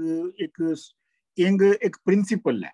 ਹਾਂ, ਉਹ ਪ੍ਰਿੰਸੀਪਲ ਨੂੰ ਉਹਨਾਂ ਨੇ ਬੜੀ ਹੀ ਬੇਸਿਕ ਲੈਵਲ ਤੋਂ ਸ਼ੁਰੂ ਕੀਤਾ, ਔਰ ਉਹਨੂੰ ਉਹ ਅੱਗੇ ਲੈ ਕੇ ਗਏ। ਐਂਡ ਜਿਹੜੀ ਕ੍ਰੀਏਟਰ ਸੀਗੀ to start with was a woman, ਪਰ ਹੌਲੀ ਹੌਲੀ ਜਿੱਦਾਂ ਫਿਰ what I'm trying to get to is ਕਿ ਵੀ ਮੈਂ ਦੇਖਦੀ ਹਾਂ ਕਿ ਵੀ ਹਮੇਸ਼ਾ ਕ੍ਰੀਏਟਰ ਰਿਹਾ ਹੈਗਾ ਆ, ਤੇ ਇੱਕ ਜਿਹਨੇ ਕ੍ਰੀਏਸ਼ਨ ਖਾਧੀ ਆ, ਇੱਕ ਕ੍ਰੀਏਟਰ ਇਨ ਦ ਸੈਂਸ ਨਾਟ ਰੱਬ, ਬਟ ਜਿੱਦਾਂ ਪਹਿਲਾਂ ਵੂਮਨ ਸੀਗੀ ਕ੍ਰੀਏਟਰ, ਰਾਈਟ?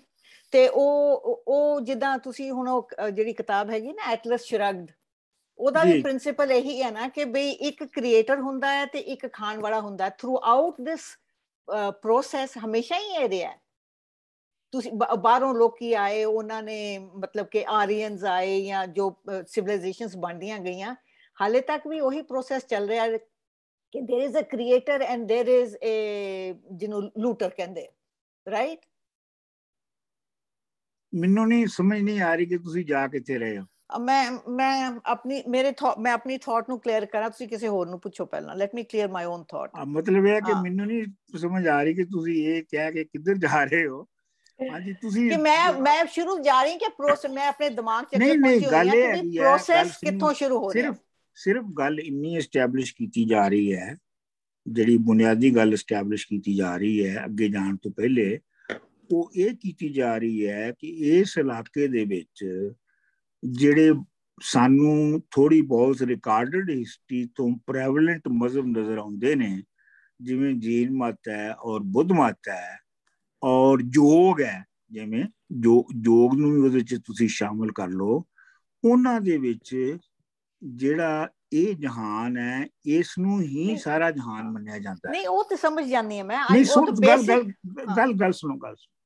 ਇੱਕ ਹੀ ਜਹਾਨ ਹੈ ਜਿਹੜਾ। ਅੱਛਾ, ਹੁਣ ਅਸੀਂ ਕੋਸ਼ਿਸ਼ ਇਹ ਕਰ ਰਹੇ ਹਾਂ ਕਿ ਇਹ ਜਿਹੜਾ ਇੱਕ ਜਹਾਨ ਦਾ ਤਸੱਵਰ ਹੈ, ਦੋ ਜਹਾਨਾਂ ਦੀ ਬਜਾਏ ਇਹਦੀ ਬੈਕਗਰਾਉਂਡ ਕੀ ਹੋ ਸਕਦੀ ਹੈ, ਇਹਦੀ ਪਸ ਮੰਜ਼ਰ ਕੀ ਹੋ ਸਕਦਾ ਹੈ? ਉਹ ਤੇ ਸਰ ਮੈਨੂੰ ਸਮਝ ਆ ਗਿਆ ਕਿ ਪਹਿਲਾਂ ਇੱਕ ਜਹਾਨ ਸੀਗਾ, ਫਿਰ ਹੌਲੀ ਹੌਲੀ ਉਹਨਾਂ ਦਾ ਡਿਸਟ੍ਰੀਬਿਊਸ਼ਨ ਹੋਈ, ਫਿਰ ਉਹ ਦੋ ਜਹਾਨਾਂ ਦਾ ਕਨਸੈਪਟ ਆ ਗਿਆ। ਆਈ ਅੰਡਰਸਟੈਂਡ ਦੈਟ, ਉਹ ਤੇ ਮੈਨੂੰ ਸਮਝ ਆ ਗਈ ਹੈ ਗੱਲ ਦੀ। ਐਂਡ ਫਿਰ ਉਹਦੇ ਵਿੱਚ ਕਿਸ ਤਰ੍ਹਾਂ ਉਹਦੀ ਪ੍ਰੋਗਰੈਸ਼ਨ ਹੋਈ, ਆਈ ਅੰਡਰਸਟੈਂਡ ਦੈਟ। ਫਿਰ ਕਿਸ ਤਰ੍ਹਾਂ ਇਹ ਜੈਨ ਮਤ ਆਏ ਔਰ ਬੁੱਧ ਮਤ ਆਏ, ਉਹ ਵੀ ਇੱਕ ਜਹਾਨ ਨੂੰ ਮੰਨਦੇ ਨੇ। ਸੋ ਆਈ ਅੰਡਰਸਟੈਂਡ ਦੈਟ ਪ੍ਰੋਗਰੈਸ਼ਨ। ਮੈਂ ਥੋੜਾ ਮੈਂ ਦੂਜੇ ਪਾਸੇ ਥੋੜਾ ਜਿਹਾ ਜਾਂਦੀ ਸੀ। ਚਲੋ ਅੱਛਾ, ਲੇਕਿਨ ਤੁਸੀਂ ਇਹ ਕਹਿਣ ਦੀ ਕੋਸ਼ਿਸ਼ ਕਰ ਰਹੇ ਹੋ ਕਿ ਲੋਕੀ ਤੇ ਜੋਕਾਂ ਸ਼ੁਰੂ ਤੋਂ ਚੱਲਦੇ ਆਏ ਆ ਤੇ ਹਮੇਸ਼ਾ ਹੀ ਰਹਿਣਗੇ। ਇਹੀ ਮੈਂ ਕਹਿ ਰਹੀ ਸੀ। Thank you sir, thank you. ਜਿਹਦਾ ਸਾਡੇ ਕੋਲੇ ਕੋਈ ਐਵੀਡੈਂਸ ਹੈ ਨਹੀਂ। ਮਤਲਬ ਇਹ ਹੈ ਕਿ ਇਹ ਬੀਬਾ ਜੀ, ਅਸੀਂ ਮੈਨੂੰ ਇੰਜ ਲੱਗਦਾ ਹੈ ਕਿ ਤੁਸੀਂ ਇਹਨੂੰ ਇੱਕ ਇੰਨਾ ਜਨਰਲਾਈਜ਼ ਕਰ ਦਿੰਦੇ ਹੋ, ਗੱਲ ਨੂੰ ਇੰਨਾ ਜ਼ਿਆਦਾ ਜਨਰਲਾਈਜ਼ ਕਰ ਦਿੰਦੇ ਹੋ ਕਿ ਤੁਸੀਂ ਸਾਰੇ ਕੀਤੇ ਕਿਰਾਏ ਤੇ ਮਿੱਟੀ ਪਾ ਦਿੰਦੇ ਹੋ। ਏਦਾਂ ਦਾ ਵੀ ਬੰਦਾ ਹੋਣਾ ਚਾਹੀਦਾ। ਨਹੀਂ, ਇਹ ਗਲਤ ਹੈ ਨਾ। ਇਹ ਡਿਬੇਟ ਤੇ ਨਹੀਂ ਹੋ ਰਹੀ। ਨਹੀਂ, ਡਿਬੇਟ ਨਹੀਂ ਹੋ ਰਹੀ। ਨਹੀਂ ਡਾਕਟਰ ਸਾਹਿਬ, ਨਹੀਂ ਆਮ ਸੌਰੀ, ਮੈਂ ਨਾ ਤੁਸੀਂ ਇੱਕ ਸੀਰੀਅਸ ਸਬਜੈਕਟ ਦੀ ਡਿਸਕਸ਼ਨ ਹੋ ਰਹੀ ਹੈ। ਨਹੀਂ ਮੈਂ ਨਹੀਂ ਸਹੀ ਸਮਝ ਰਹੀ। ਆਮ ਸੌਰੀ। ਸੁਣੋ ਗੱਲ। ਅਗਰ 6ਵੀਂ 7ਵੀਂ ਸਦੀ ਤੱਕ ਪੰਜਾਬ ਦੇ ਵਿੱਚ ਦੋ ਜਹਾਨਾਂ ਵਾਲੇ ਮਜ਼ਹਬ ਨਹੀਂ ਸੀ ਹੈਗੇ, ਅਸੀਂ ਸਿਰਫ ਇੰਨੀ ਗੱਲ ਕਰ ਰਹੇ ਹਾਂ, ਤੇ ਤੁਸੀਂ ਇਹ ਕਹਿ ਰਹੇ ਹੋ ਕਿ ਜਦੋਂ ਦਾ ਇਨਸਾਨ ਜੰਮਿਆ ਇੱਕੋ ਕੁਛ ਹੀ ਹੋ ਰਿਹਾ, ਤੇ ਫਿਰ ਪੜ੍ਹਨ ਦੀ ਕੀ ਲੋੜ ਹੈ? ਫਿਰ ਕਿਉਂ ਡਿਸਕਸ਼ਨ ਕਰ ਰਹੇ ਹੋ? ਨਹੀਂ, ਮੇਰਾ ਮਤਲਬ ਹੈ ਕਿ ਫਿਰ ਤੇ ਜੋ ਕੁਝ ਹੋ ਰਿਹਾ ਉਹਨੇ ਉਂਝ ਹੀ ਹੋਣਾ। ਫਿਰ ਛੱਡੋ ਪੜ੍ਹਨ ਨੂੰ, ਸਮਝਣ ਨੂੰ ਛੱਡੋ। ਫਿਰ ਲਾਨਤ ਪਾਓ, ਇਹਦੇ ਤੇ ਘਟਾ ਪਾਓ। ਨਹੀਂ ਸਰ, ਤੁਸੀਂ ਗੱਲ ਨਹੀਂ ਸਮਝ। ਮੈਂ ਨਹੀਂ, ਗੱਲ ਤੇ ਸਮਝ ਤੁਹਾਡੀ ਆ ਰਹੀ ਹੈ। I'm not trying to be able to explain. ਨਹੀਂ, ਇਹ ਤੁਹਾਡੀ ਗੱਲ ਮੈਂ ਚਲੋ ਨਹੀਂ ਮਤਲਬ ਗੱਲ ਤੇ ਹੈਗੀ ਹੈ ਕਿ ਇੱਕ ਸਪੈਸੀਫਿਕ ਪੀਰੀਅਡ ਦੇ ਵਿੱਚ ਕੀ ਹੋ ਰਿਹਾ, ਕੀ ਨਹੀਂ ਹੋ ਰਿਹਾ, ਗੱਲ ਉਸ ਤੇ ਹੋ ਰਹੀ ਹੈ। ਠੀਕ। ਅੱਛਾ, ਹੁਣ ਜੇ ਮੈਂ ਇਹ ਕਹਿ ਦਵਾਂ ਕਿ ਜਨਾਬ ਗੱਲ ਇਹ ਹੈਗੀ ਹੈ ਕਿ ਕਿਉਂਕਿ ਅੱਜ ਜ਼ੁਲਮ ਤੇ ਜਿਹੜਾ ਉਹ ਪਹਿਲੇ ਦਿਨ ਤੋਂ ਹੀ ਹੋ ਰਿਹਾ ਹੈ, ਤੇ ਇਸ ਵਾਸਤੇ ਜ਼ੁਲਮ ਤੇ ਗੱਲ ਕਰਨ ਦੀ ਕੀ ਲੋੜ ਹੈ? ਅਸੀਂ ਤੇ ਕੋਸ਼ਿਸ਼ ਇਹ ਕਰ ਰਹੇ ਹਾਂ ਸਮਝਣ ਦੀ ਕਿ ਜਿਹੜਾ ਜ਼ੁਲਮ ਦੀ ਵਿਚਾਰਧਾਰਾ ਹੈ ਉਹ ਕਿਵੇਂ ਬਣਦੀ ਹੈ, ਔਰ ਜਿਹੜੀ ਉਹਨੂੰ ਤੋੜਨ ਦੀ ਵਿਚਾਰਧਾਰਾ ਹੈ ਉਹ ਕਿਵੇਂ ਬਣਦੀ ਹੈ। ਅਸੀਂ ਤੇ ਇਹਨੂੰ ਸਮਝਣ ਦੀ ਕੋਸ਼ਿਸ਼ ਕਰ ਰਹੇ ਹਾਂ। ਨਹੀਂ, ਬਲਕਿ ਅਸੀਂ ਤਾਂ ਇਹ ਤੋਂ ਵੀ ਪਹਿਲੀ ਸਟੇਜ ਤੇ ਜਾ ਰਹੇ ਨੇ ਕਿ ਵਿਚਾਰਧਾਰਾ ਕਿਵੇਂ ਬਣਦੀ ਹੈ। ਬਿਲਕੁਲ ਵਿਚਾਰਧਾਰਾ ਦੇ ਜਿਹੜੇ ਬਿਲਡਿੰਗ ਬਲਾਕ ਉਹ ਕੀ ਹੈਗੇ ਨੇ। ਮਤਲਬ ਕਹਿਣ ਦਾ ਇਹ ਹੈ ਕਿ ਜੇ ਅਸੀਂ ਜਨਰਲ ਫਾਰਮੂਲਾ ਜੇ ਅਸੀਂ ਵਰਤੀਏ ਤੇ ਅਸੀਂ ਇਹ ਕਹੀਏ ਕਿ ਜਿਹੜਾ ਤਲਕ ਇੱਕ ਗੁਲਾਮ ਦਾ ਔਰ ਉਹਦੇ ਮਾਲਕ ਦਾ 500 BC ਦੇ ਵਿੱਚ ਸੀਗਾ, ਉਹੀ ਤਲਕ ਸਰਮਾਇਆਦਾਰ ਦਾ ਤੇ ਮਜ਼ਦੂਰ ਦਾ ਹੈ। ਇੱਕ ਤਰੀਕੇ ਨਾਲ ਤੁਸੀਂ ਇਹਨੂੰ ਕਹਿ ਵੀ ਸਕਦੇ ਹੋ, ਲੇਕਿਨ ਇਹ ਇੰਨੀ ਮੋਟੀ ਜਨਰਲਾਈਜੇਸ਼ਨ ਹੋਵੇਗੀ ਕਿ ਇਹਦਾ ਮਤਲਬ ਹੈ ਕਿ ਸਾਨੂੰ ਕੋਈ ਨੌਲੇਜ ਹਾਸਲ ਕਰਨ ਦੀ ਲੋੜ ਨਹੀਂ, ਬਸ ਇੰਨੀ ਗੱਲ ਸਮਝਣ ਦੀ ਲੋੜ ਹੈ। ਇਹ ਗੱਲ ਮੈਂ ਕਹਿ ਰਿਹਾ ਕਿ ਇੰਨਾ ਜਨਰਲਾਈਜ਼ ਅਗਰ ਕਰ ਦਿਓਗੇ ਚੀਜ਼ਾਂ ਨੂੰ ਤੇ ਫਿਰ ਸਪੈਸੀਫਿਕ, ਫਿਰ ਕੋਈ ਹਿਸਟਰੀ ਨੂੰ ਪੜ੍ਹਨ ਦੀ ਲੋੜ ਨਹੀਂ ਹੈ। ਜਿੱਕੂ ਉਹ ਤੁਸੀਂ ਕੋਸਮੋਲੋਜੀ ਵਾਲੇ ਕਹਿ ਸਕਦੇ ਜੀ ਇਹ ਤਾਂ ਸਾਰੇ ਫੋਟੋਨ ਹੈਗੇ। ਆਹੋ, ਐਵਰੀਥਿੰਗ ਇਜ਼ ਫੋਟੋਨਸ ਜਾਂ ਨਿਊਟ੍ਰੀਨੋਸ। ਹਾਂਜੀ। ਹੋਰ ਜਸਪ੍ਰੀਤ ਹੈ ਕਿ ਨਹੀਂ? ਹਾਂਜੀ, ਉਹ ਮੈਨੂੰ ਬਿਲਕੁਲ ਐਂਡ ਮੌਕੇ ਤੇ ਕਿਸੇ ਦਾ ਫੋਨ ਆ ਗਿਆ ਜਿਹੜਾ। ਅੱਛਾ, ਮੈਨੂੰ ਸਮਝ ਨਹੀਂ ਆਇਆ ਕਿ ਲੈਕਚਰ। ਮੈਨੂੰ ਤਾਂ ਬਹੁਤ ਜ਼ਬਰਦਸਤ ਲੱਗਿਆ ਲੈਕਚਰ। ਮੈਂ ਐਕਚੁਅਲੀ ਨਾ ਮੇਰੇ ਕੋਲ ਟਾਈਮ ਸੀ, ਮੈਂ ਸਾਰਾ ਲੈਕਚਰ ਇੰਗਲਿਸ਼ ਨਾਲ ਲਿਖ ਰਹੀ ਸੀ ਜੋ ਤੁਸੀਂ ਬੋਲਿਆ। Very good. ਹਾਂਜੀ, ਇਹ ਮੈਂ ਸਾਰਾ ਨੂੰ ਫਾਰਵਰਡ ਕਰੂੰਗੀ ਐਂਡ ਆਈ ਵਾਂਟ ਮੈਂ ਵੀ ਐਕਚੁਅਲੀ ਅੱਜ ਫਰਸਟ ਟਾਈਮ ਸਾਰਾ ਲੈਕਚਰ ਨਾਲ ਨੋਟਸ ਬਣਾਏ ਨੇ ਇੰਗਲਿਸ਼ ਤੇ, ਅਸੀਂ ਸ਼ੇਅਰ ਕਰ ਲਾਂਗੇ। ਇਹਨਾਂ ਨੂੰ ਤੁਸੀਂ ਫਾਰਮੂਲੇਟ ਕਰਦੇ ਜਾਓ। ਠੀਕ ਹੈ, ਉਹ ਗ੍ਰੇਟ ਮਾਈਂਡਸ ਥਿੰਕ ਲਾਈਕ ਵਾਲੀ ਗੱਲ ਹੋ ਗਈ ਸਾਰਾ। ਯੈਸ। ਤੇ ਫਿਰ ਅਸੀਂ ਅਖੀਰ ਦੇ ਉੱਤੇ ਤੁਸੀਂ ਸਾਨੂੰ ਦੇ ਦੇਣਾ, ਮੈਨੂੰ ਤੇ ਜਸਪਾਲ ਨੂੰ, ਤੇ ਅਸੀਂ ਫਿਰ ਉਹਨੂੰ ਹੋਰ ਥੋੜਾ ਪਾਲਿਸ਼ ਕਰ ਲਿਆਂਗੇ। ਆਓ ਤਾਂ ਫਿਰ ਇਹਨੂੰ ਛਾਪ ਦੇਾਂਗੇ as collective work of this class. Collective effort. Yes. ਠੀਕ ਹੈ। ਉਹ ਤਾਂ ਮੈਂ ਇੱਕ ਤਾਂ ਦੋ ਵਰਡਸ ਡਾਕਟਰ ਜਸਪਾਲ ਨੇ ਬੋਲੇ ਸੀ, ਦਸਿਊ ਤੇ ਅਨਸ। ਉਹ ਦਾਸਿਓ ਫਿਕਰ ਨਾ ਕਰੋ। ਅੱਛਾ, ਉਹ ਹੁੰਦਾ ਉਹ ਨਹੀਂ, ਮੈਂ ਉਹਨਾਂ ਦੀ ਇਨਫੋਰਮੇਸ਼ਨ ਦਸਿਓ ਨਿਕਲਿਆ ਦਾਸ ਤੋਂ। ਠੀਕ ਹੈ। ਦਾਸ ਦਾ ਮਤਲਬ ਹੁੰਦਾ ਸਲੇਵ। ਤੇ ਉਹ ਖਾਸ ਬਹਿਸ ਹੈਗੀ ਹੈ ਕਿ ਜਿਹੜੀ ਉਸ ਚੱਪਾ ਨਾ ਜਾਈਏ। ਉਹ ਇੱਕ ਖਾਸ ਬਹਿਸ ਹੈਗੀ ਹੈ ਕਿ ਜਿਹੜੀ ਵੇਦਾਂ ਦੇ ਵਿੱਚ ਦਸਿਓ ਦਾ ਲਫ਼ਜ਼ ਆਇਆ ਹੈ, ਉਹਦਾ ਮਤਲਬ ਮੁਕਾਮੀ ਹੜੱਪੇ ਦੇ ਲੋਕ ਸਨ ਜਾਂ ਉਹ ਆਰੀਆਵਾਂ ਕਬੀਲਿਆਂ ਦੇ ਆਪਣੇ ਲੋਕ ਸਨ ਜਿਨ੍ਹਾਂ ਨੂੰ ਫਤਿਹ ਕਰ ਦਿੱਤਾ ਗਿਆ। ਤੇ ਉਹ ਇੱਕ ਹੋਰ ਬਹਿਸ ਹੈਗੀ ਹੈ, ਉਹਦੇ ਵਿੱਚ ਅਸੀਂ ਨਾ ਪਈਏ। ਸਿਰਫ ਦਾਸ ਦਾ ਮਤਲਬ ਹੁੰਦਾ ਹੈ ਗੁਲਾਮ। ਠੀਕ ਹੈ, ਔਰ ਲਿਟਲ ਮਤਲਬ ਮੈਂ ਦੱਸ ਰਿਹਾ, ਹੋਰ ਕੁਝ ਨਹੀਂ। ਹਾਂਜੀ, ਮੈਂ ਇਹੀ ਪੁੱਛਣਾ ਸੀਗਾ। ਔਰ ਲਿਟਲ ਮਤਲਬ ਇਹ ਹੈਗਾ। ਤੇ ਜਿਹੜੀ ਹਰਪਨ ਸਿਵਲਾਈਜੇਸ਼ਨ ਹੈ ਉਹ ਇੱਕ ਤਰ੍ਹਾਂ ਦਾ ਸੌਰਟ ਆਫ ਇੱਕ ਕੁਐਸਚਨ ਮਾਰਕ ਹੈ, ਕਿਉਂਕਿ ਆਪਾਂ ਨੂੰ ਨੌਲੇਜ ਨਹੀਂ ਪਤਾ। ਅੱਜ ਦੀ ਡੇਟ ਵਿੱਚ ਕੋਈ ਰਿਸਰਚ ਕਰ ਰਿਹਾ ਉਸ ਤੇ? ਬਹੁਤ ਰਿਸਰਚ ਹੋ ਰਹੀ ਹੈ, ਬਹੁਤ ਰਿਸਰਚ ਹੋ ਰਹੀ ਹੈ। ਉਹਦਾ ਸਕ੍ਰਿਪਟ ਡਿਸਾਈਫਰ ਕਰਨ ਦੀ ਕੋਸ਼ਿਸ਼ ਕੀਤੀ ਜਾ ਰਹੀ ਹੈ। ਉਹਦਾ ਸਕ੍ਰਿਪਟ ਅਜੇ ਤੱਕ ਡਿਸਾਈਫਰ ਨਹੀਂ ਹੋਇਆ। ਹਰ ਸਾਲ ਕੋਈ ਨਾ ਕੋਈ ਕਲੇਮ ਕਰਦਾ ਕਿ ਮੈਂ ਡਿਸਾਈਫਰ ਕਰ ਲਿਆ, ਉਹ ਫਿਰ ਬਾਅਦ ਚ ਕਹਿੰਦੇ ਜੀ ਨਹੀਂ ਉਹ ਪੂਰੀ ਤਰ੍ਹਾਂ ਨਹੀਂ ਹੋਇਆ। ਉਹ ਇੱਕ ਕੁੜੀ ਵੀ ਕਰ ਰਹੀ ਸੀਗੀ, ਮੇਰੇ ਨਾਲ ਉਹਦੀ ਆਪਣਾ ਖਤੋ ਕਿਤਾਬਤ ਵੀ ਰਹੀ ਹਿੰਦੁਸਤਾਨ ਤੋਂ। ਇੱਕ ਪ੍ਰੋਗਰਾਮਰ ਸੀ, ਉਹ ਡਿਸਾਈਫਰ ਕਰ ਰਹੀ ਸੀ। ਅੱਛਾ, ਖੈਰ ਮੈਂ ਇਹ ਆਪਣਾ ਜਸਪ੍ਰੀਤ ਜੀ, ਮੈਂ ਇਹ ਕਹਾਂਗਾ ਕਿ ਜਿੰਨਾ ਚਿਰ ਤੱਕ ਸਾਡੇ ਕੋਲ ਸਕ੍ਰਿਪਟ ਡਿਸਾਈਫਰ ਹੋ ਕੇ ਹੋਰ ਜਿਹੜੀ ਐਵੀਡੈਂਸਸ ਨੇ ਉਹ ਨਹੀਂ ਮਿਲਦੀਆਂ, ਉਹਨਾਂ ਚਿਰ ਤੱਕ ਅਸੀਂ ਸਿਰਫ ਕੰਪੈਰੀਟਿਵ ਮੈਥਡ, ਵੈਸੇ ਵੀ ਦੁਨੀਆ ਨੂੰ ਕੰਪੈਰੀਟਿਵ ਮੈਥਡਸ ਦੇ ਨਾਲ ਸਟੱਡੀ ਕੀਤਾ ਜਾਂਦਾ। ਮਤਲਬ ਜਿਹੜੇ ਸਾਡੇ ਇਨਫਰੈਂਸ ਆ ਟੈਂਟੇਟਿਵ ਹੈ, ਲੇਕਿਨ ਉਹਨਾਂ ਦੇ ਵਿੱਚ ਇੱਕ ਖਾਸ ਹੱਦ ਦੀ ਸਰਟੀਨਿਟੀ ਹੈ। ਮਿਸਾਲ ਦੇ ਤੌਰ ਦੇ ਉੱਤੇ ਮੈਂ ਉਹ ਕੰਪੈਰੀਟਿਵ ਮੈਥਡ ਤੇ ਥੋੜੀ ਜਿਹੀ ਗੱਲ ਕਰ ਦਿਆਂ ਕਿ ਉਹ ਕੀ ਹੈਗਾ। ਕੰਪੈਰੀਟਿਵ ਮੈਥਡ ਇਹ ਹੈਗਾ ਕਿ ਇਹ ਦੇਖਿਆ ਜਾਂਦਾ ਹੈ ਕਿ ਕਿਹੜੀ ਸਟੇਜ ਤੇ, ਕਿਹੜੀ ਸੁਸਾਇਟੀ ਦੀ ਕਿਹੜੀ ਸਟੇਜ ਦੇ ਉੱਤੇ ਕਿਸ ਤਰ੍ਹਾਂ ਦੇ ਵਿਚਾਰ ਜਾਂ ਕਿਸ ਤਰ੍ਹਾਂ ਦੇ ਖਿਆਲਾਤ ਸਨ। ਜੇ ਮਸਲਨ ਅੱਜ ਫਰਜ਼ ਕਰੋ ਇੱਕ ਜਦੋਂ ਕਬੀਲਾ ਹੈ, ਉਹਦੇ ਵਿੱਚ ਵਾਹੀ ਬੀਜੀ ਹੋ ਰਹੀ ਹੈ, ਤੇ ਉਹਦੇ ਵਿਚਾਰਾਂ ਤੋਂ ਅੰਦਾਜ਼ਾ ਲਾਇਆ ਜਾਂਦਾ ਹੈ ਕਿ ਜੇ ਇੱਕ ਹੋਰ ਪੁਰਾਣੇ ਪੀਰੀਅਡ ਦੇ ਵਿੱਚ ਵਾਹੀ ਬੀਜੀ ਹੋ ਰਹੀ ਸੀ ਤੇ ਉੱਥੇ ਕਿਸ ਤਰ੍ਹਾਂ ਦੇ ਵਿਚਾਰ ਹੋਣਗੇ। ਇਹਨੂੰ ਕੰਪੈਰੀਟਿਵ ਮੈਥਡ ਕਿਹਾ ਜਾਂਦਾ ਹੈ। ਤੇ ਮੋਸਟਲੀ ਜਿਹੜੀ ਹਿਸਟਰੀ ਦੀ ਸਟੱਡੀ ਹੈ ਔਰ ਹਿਸਟੋਰੀਕਲ ਡਿਵੈਲਪਮੈਂਟਸ ਦੀ ਜਿਹੜੀ ਸਟੱਡੀ ਹੈ, ਉਹ ਕੰਪੈਰੀਟਿਵ ਮੈਥਡਸ ਨਾਲ ਹੀ ਕੀਤੀ ਜਾਂਦੀ ਹੈ। ਅਗਰ ਅਸੀਂ ਇਹ ਮੰਨਣਾ ਸ਼ੁਰੂ ਕਰ ਦਈਏ ਨਾ ਕਿ ਜੀ ਹਰ ਇਨਸਾਨ ਯੂਨੀਕ ਹੈਗਾ ਜਾਂ ਹਰ ਸੁਸਾਇਟੀ ਯੂਨੀਕ ਹੈਗੀ ਹੈ, ਤੇ ਅਸੀਂ ਕੋਈ ਸਟੱਡੀ ਨਹੀਂ ਫਿਰ ਕਰ ਸਕਦੇ। ਬਿਲਕੁਲ, ਅਸੀਂ ਸਟੱਡੀ ਇਸ ਲਈ ਕਰ ਸਕਦੇ ਹਾਂ ਕਿ ਅਸੀਂ ਇਹ ਮੰਨਦੇ ਹਾਂ ਕਿ ਮੁਖਤਲਿਫ ਸਟੇਜਸ ਦੇ ਉੱਤੇ ਜਿਹੜੀਆਂ ਸੁਸਾਇਟੀਆਂ ਹੁੰਦੀਆਂ ਨੇ, ਅਗਰ ਉਹਨਾਂ ਦੀ ਡਿਵੈਲਪਮੈਂਟ ਦੀ ਸਟੇਜ ਇੱਕ ਹੈ ਤਾਂ ਉਹਨਾਂ ਦੀ ਵਿਚਾਰਧਾਰਾ ਵੀ ਤਕਰੀਬਨ ਇੱਕੋ ਜਿਹੀ ਹੋਏਗੀ। ਨਾਲੇ ਇੱਕ ਸੁਸਾਇਟੀ 'ਚ, ਇੱਕ ਖਿੱਤੇ 'ਚ ਵੀ ਕਈ ਚੀਜ਼ਾਂ ਅਨਈਵਨ ਡਿਵੈਲਪ ਸੁਸਾਇਟੀਆਂ ਐਗਜ਼ਿਸਟ ਕਰਦੀਆਂ। ਮੈਂ ਮੋਟੀ ਗੱਲ ਕਰ ਰਿਹਾ ਸਾਂ ਨਾ ਕਿ ਬਈ ਜਿਹੜੀ ਕੰਪੈਰੀਟਿਵ ਮੈਥਡ ਹੈ ਉਹਦੇ ਮੁਤਾਬਕ, ਮਿਸਾਲ ਦੇ ਤੌਰ ਦੇ ਉੱਤੇ ਹੁਣ ਇਸ ਗੱਲ ਨੂੰ ਦੇਖਣ ਲਈ ਕਿ ਜੰਗਜੂ ਤਬਕੇ ਕਿਵੇਂ ਪੈਦਾ ਹੋਏ। ਠੀਕ, ਕਬੀਲਿਆਂ ਦੇ ਵਿੱਚ ਪਹਿਲੇ ਤੇ ਜੰਗਜੂ ਤਬਕੇ ਨਹੀਂ ਸੀ ਹੈਗੇ।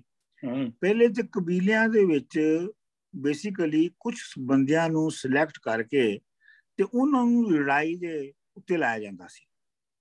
ਉਹ ਦੂਜਿਆਂ ਕਬੀਲਿਆਂ ਦਾ ਸਮਾਨ ਖੋਹ ਕੇ ਫਤਿਹ ਕਰਕੇ ਲਿਆਉਂਦੇ ਸਨ, ਤੇ ਫਿਰ ਉਹ ਪੂਰਾ ਕਬੀਲਾ ਉਸ ਲੁੱਟ ਹੋਏ ਮਾਲ ਨੂੰ ਵੰਡ ਲੈਂਦਾ ਸੀ ਬਰਾਬਰ ਦਾ। ਠੀਕ, ਫਿਰ ਹੌਲੀ ਹੌਲੀ ਇਹ ਜਿਹੜੇ ਜੰਗ ਕਰਨ ਲਈ ਉਹਨਾਂ ਨੇ ਬਣਾਏ ਸਨ, ਇਹਨਾਂ ਨੇ ਇਹ ਖਾਨਦਾਨੀ ਹੁੰਦੇ ਗਏ। ਜਦੋਂ ਖਾਨਦਾਨੀ ਹੁੰਦੇ ਗਏ ਤੇ ਫਿਰ ਉਹਨਾਂ ਦੇ ਖਾਨਦਾਨਾਂ ਦੇ ਹੱਥ 'ਚ ਕੰਮ ਆ ਗਿਆ। ਹੁਣ ਜਦੋਂ ਡਿਵੀਜ਼ਨ ਆਫ ਲੇਬਰ ਜਿਹੜਾ ਨਾ, ਇਹ ਹੈਰੀਡਿਟਰੀ ਹੋ ਗਿਆ। ਜੀ, ਇਹਨੂੰ ਹੁਣ ਦਿਖਾਉਣ ਲਈ ਉਹਨਾਂ ਨੇ ਅਮਰੀਕਾ ਦੇ ਜਿਹੜੇ ਪੁਰਾਣੇ ਟ੍ਰਾਈਬਲ ਕਬੀਲੇ ਨੇ ਉਹਨਾਂ ਦੀ ਸਟੱਡੀ ਕੀਤੀ, ਤੇ ਉਹਨਾਂ ਵਿੱਚ ਪਤਾ ਲੱਗਾ ਕਿ ਉਹ ਜਿਹੜੇ ਕਬੀਲੇ ਨੇ ਉਹਨਾਂ ਦੇ ਵਿੱਚ ਦੋ ਤਰ੍ਹਾਂ ਦੇ ਲੀਡਿੰਗ ਸੱਥਾਂ ਨੇ, ਇੱਕ ਤੇ ਇਬਾਦਤ ਕਰਾਉਣ ਵਾਲੇ ਤੇ ਦੂਜੇ ਜੰਗ ਕਰਨ ਵਾਲੇ। ਲੇਕਿਨ ਉਹਨਾਂ ਚੋਂ ਕਿਸੇ ਖਾਸ ਦੀ ਅਮੀਰ ਕੋਈ ਨਹੀਂ ਹੈ, ਉਹ ਇੱਕੋ ਜਿਹੇ ਨੇ ਸਾਰੇ। ਤੇ ਉਹਦੇ ਤੋਂ ਉਹਨਾਂ ਨੇ ਨਤੀਜਾ ਇਹ ਕੱਢਣ ਦੀ ਕੋਸ਼ਿਸ਼ ਕੀਤੀ ਹੈ ਕਿ ਜਿਹੜੇ ਕਬੀਲਿਆਂ ਵਿੱਚ ਜੰਗ ਕਰਨ ਵਾਲੇ ਸਨ ਉਹ ਅੱਗੇ ਜਾ ਕੇ ਜੰਗਜੂ ਹੋ ਗਏ, ਤੇ ਜਿਹੜੇ मजहबी इबादतां करवाउण वाले सन वो अगे जाके पुरोहित हो गए, यानी वो ऑर्गेनाइज रिलीजन की बुनियाद बन गए। बिल्कुल। अच्छा, ये हुण मैं तुहानूं सिर्फ वो ये दस्सण लई कह रहे हैं कि किवें उन्हां ने ਜਿਹੜੇ मौजूद कबीले ने उन्हां नूं स्टडी करके ते पास्ट नूं एक्सप्लेन करन दी कोशिश कीती है। या जिवें तुसीं देखो कि मॉर्गन जिहड़ा है, मॉर्गन ने जिहड़ी फैमिली दी एवोल्यूशन है उन्होंने किवें स्टडी कीता है कि शुरू दे विच बतौर मॉर्गन दे कि शुरू दे विच ते बंदा जिहड़ा इंसान जिहड़े ने वो इंजी हर्ड सन जिवें कि जानवरां दे हर्ड हुंदे ने, उन्हां च कोई ना खामन सी ना बीवी सी ना कुछ सी। ते मॉर्गन कहंदा है कि जिहड़ी पहली जिहड़ी फैमिली दी जिहड़ी बहुत ही प्रिमिटिव सूरत सामने आई जिहदे कोई सबूत दिते ने जिन्हों बाद च बहुत सारे ने कोट भी किया है कि पहली सूरत ये सामने आई कि एक ग्रुप दे मर्द एक ग्रुप दी औरतां नाल विआह कर लेंदे ने। ग्रुप मैरिज ਉਹਨੂੰ ਕਹਿੰਦਾ। ग्रुप मैरिज ਉਹਨਾਂ ਵਿੱਚੋਂ ਮਾਰਗਰੇਟ ਮੀਡ ਨੇ ਐਕਚੁਅਲੀ ਸਮੂਹਾਂ ਚ ਵੀ 1950 ਤੇ 1960 ਚ ਉਹ ਡਾਕੂਮੈਂਟ ਕੀਤਾ। ਬਿਲਕੁਲ, मतलब ये है कि उन्हां विचों अगर 15 बंदे ते 15 औरतां ने ते वो 15 बंदे 15 औरतां दे खामद ने और 15 औरतां 15 बंदियां दियां बीवियां ने ते जेडे बच्चे ने वो भी सब दे सांझे ने। और इस वास्ते प्यो दा ते पता नहीं लग सकता क्योंकि 15 मर्दां दे बीवी आ वो। इस वास्ते जेड़ा बच्चा उन्होंने मां दे नाम नाल जानिया जांदा है क्योंकि मां दा ते पता है ना कि मां केड़ी है इस बच्चे दी, प्यो दा नहीं पता लग पूरे कबीले दा सांझा समझा जांदा। अच्छा, ये जेड़ी फार्म है फैमिली दी इनू हुण अज दे जेड़े नुक्ता नज़र दे नाल ते इनू असीं नहीं मन्नांगे फैमिली दी फार्म, लेकिन ये प्रिमिटिव फैमिली दी पहली फार्म है जिहड़ी हौली हौली सुकड़ के असीं देखने हैं कि इंडस्ट्रियल पीरियड तक आउंदियां मियाँ बीवी ते बच्चे तक महदूद हो गई और न्यूक्लियर फैमिली तक आ गई। न्यूक्लियर फैमिली समझे हो ना गल। ये एवोल्यूशन जिहड़ा है ये इंज तुसीं मूवमेंट दे विच देखो क्योंकि ये नाल तुहानूं पता लगता है कि एवोल्यूशनरी प्रोसेस की है या रेवोल्यूशनरी प्रोसेस की है। क्योंकि जिहड़ा मजहबी नुक्ता नज़र है या जिहड़ा ऑर्गेनाइज मजहब दा ते नुक्ता नज़र है वो ते है ना कि जी रब ने इंसान नूं उस हालत दे विच इस जमीन ते उतारता जिस तरह अज जो है। जिहड़ी सब तो प्रिमिटिव मिथ है वो तो इहो ही है ना कि जी रब ने आदम नूं पैदा कीता, आदम दे पट विचों हवा नूं पैदा कीता ते आदम ते हवा ने मिल के बच्चे पैदा कीते ते बच्चों दे विचों सारा जहान बनया। जिहड़ा मजहबी नुक्ता नज़र है वो तो है ना। तो बुल्ले शाह खैर उत्ते कहंदा है, बुल्ले शाह कहंदा है कि जे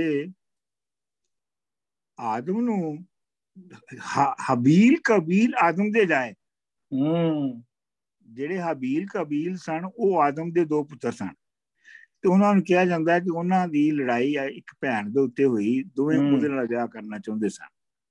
ਤੇ ਬੁੱਲੇ ਸ਼ਾਹ ਕਹਿੰਦਾ ਹਬੀਲ ਕਬੀਲ ਆਦਮ ਦੇ ਜਾਏ, ਆਦਮ ਕਿਸ ਦਾ ਜਾਇਆ? ਮਤਲਬ ਕਹਿਣ ਦਾ ਇਹ ਹੈ ਕਿ ਜੇ ਹਬੀਲ ਕਬੀਲ ਨੂੰ ਪੈਦਾ ਕਰਨ ਲਈ ਆਦਮ ਤੇ ਹਵਾ ਦਾ ਹੋਣਾ ਜ਼ਰੂਰੀ ਸੀ ਤੇ ਫਿਰ ਆਦਮ ਤੇ ਹਵਾ ਨੂੰ ਪੈਦਾ ਕਰਨ ਲਈ ਵੀ ਕਿਸੇ ਮਾਂ ਪਿਓ ਦਾ ਹੋਣਾ ਜ਼ਰੂਰੀ ਸੀ। फिर तुसी उत्थे गल मुका नहीं ना सकदे। मंजूर साहब कोई कहदा बुल्ले शाह दादा गोद हटाया, दादा गोद हटाया। आहो बिल्कुल दादा गोद ਉਹਦਾ ਮਤਲਬ ਇਹ ਹੋਈ ਹੈ। ਬਲਕਿ ਡਾਕਟਰ ਸਾਹਿਬ ਇਸ ਚ ਇੱਕ ਹੋਰ ਗੱਲ ਮੈਂ ਐਡ ਕਰਦੇ ਆ ਜੀ ਕਿ ਹੁਣ ਤਾਂ ਐਡਵਾਂਸ ਇੰਡਸਟਰੀਅਲ ਸੋਸਾਇਟੀ ਚ ਇਹ ਜਿਹੜਾ ਨਿਊਕਲੀਅਰ ਫੈਮਿਲੀ ਹੈ ਇਹ ਵੀ ਆਬਸੋਲੀਟ ਹੁੰਦਾ ਜਾ ਰਿਹਾ। ਬਿਲਕੁਲ ਅਮਰੀਕਾ ਚ 51% ਜਿਹੜੇ ਫੈਮਿਲੀਜ਼ ਹੈ ਉਹ ਸਿੰਗਲ ਪੇਰੈਂਟ ਫੈਮਿਲੀਜ਼ ਹੈ। ਬਿਲਕੁਲ। अच्छा हुण ਇਹਦਾ ਮੁਸਤਕਬਲ ਕੀ ਹੋਣਾ ਵੀ ਅਸੀਂ ਇਹ ਵੀ ਫਾਰਮ ਆਖਰੀ ਨਹੀਂ ਹੈਗੀ। ਹਾਂ ਬਿਲਕੁਲ ਇਹ ਵੀ ਪੁਆਇੰਟ ਕਰ ਰਹੀ ਹੈ ਕਿਸੇ ਹੋਰ ਪਾਸੇ।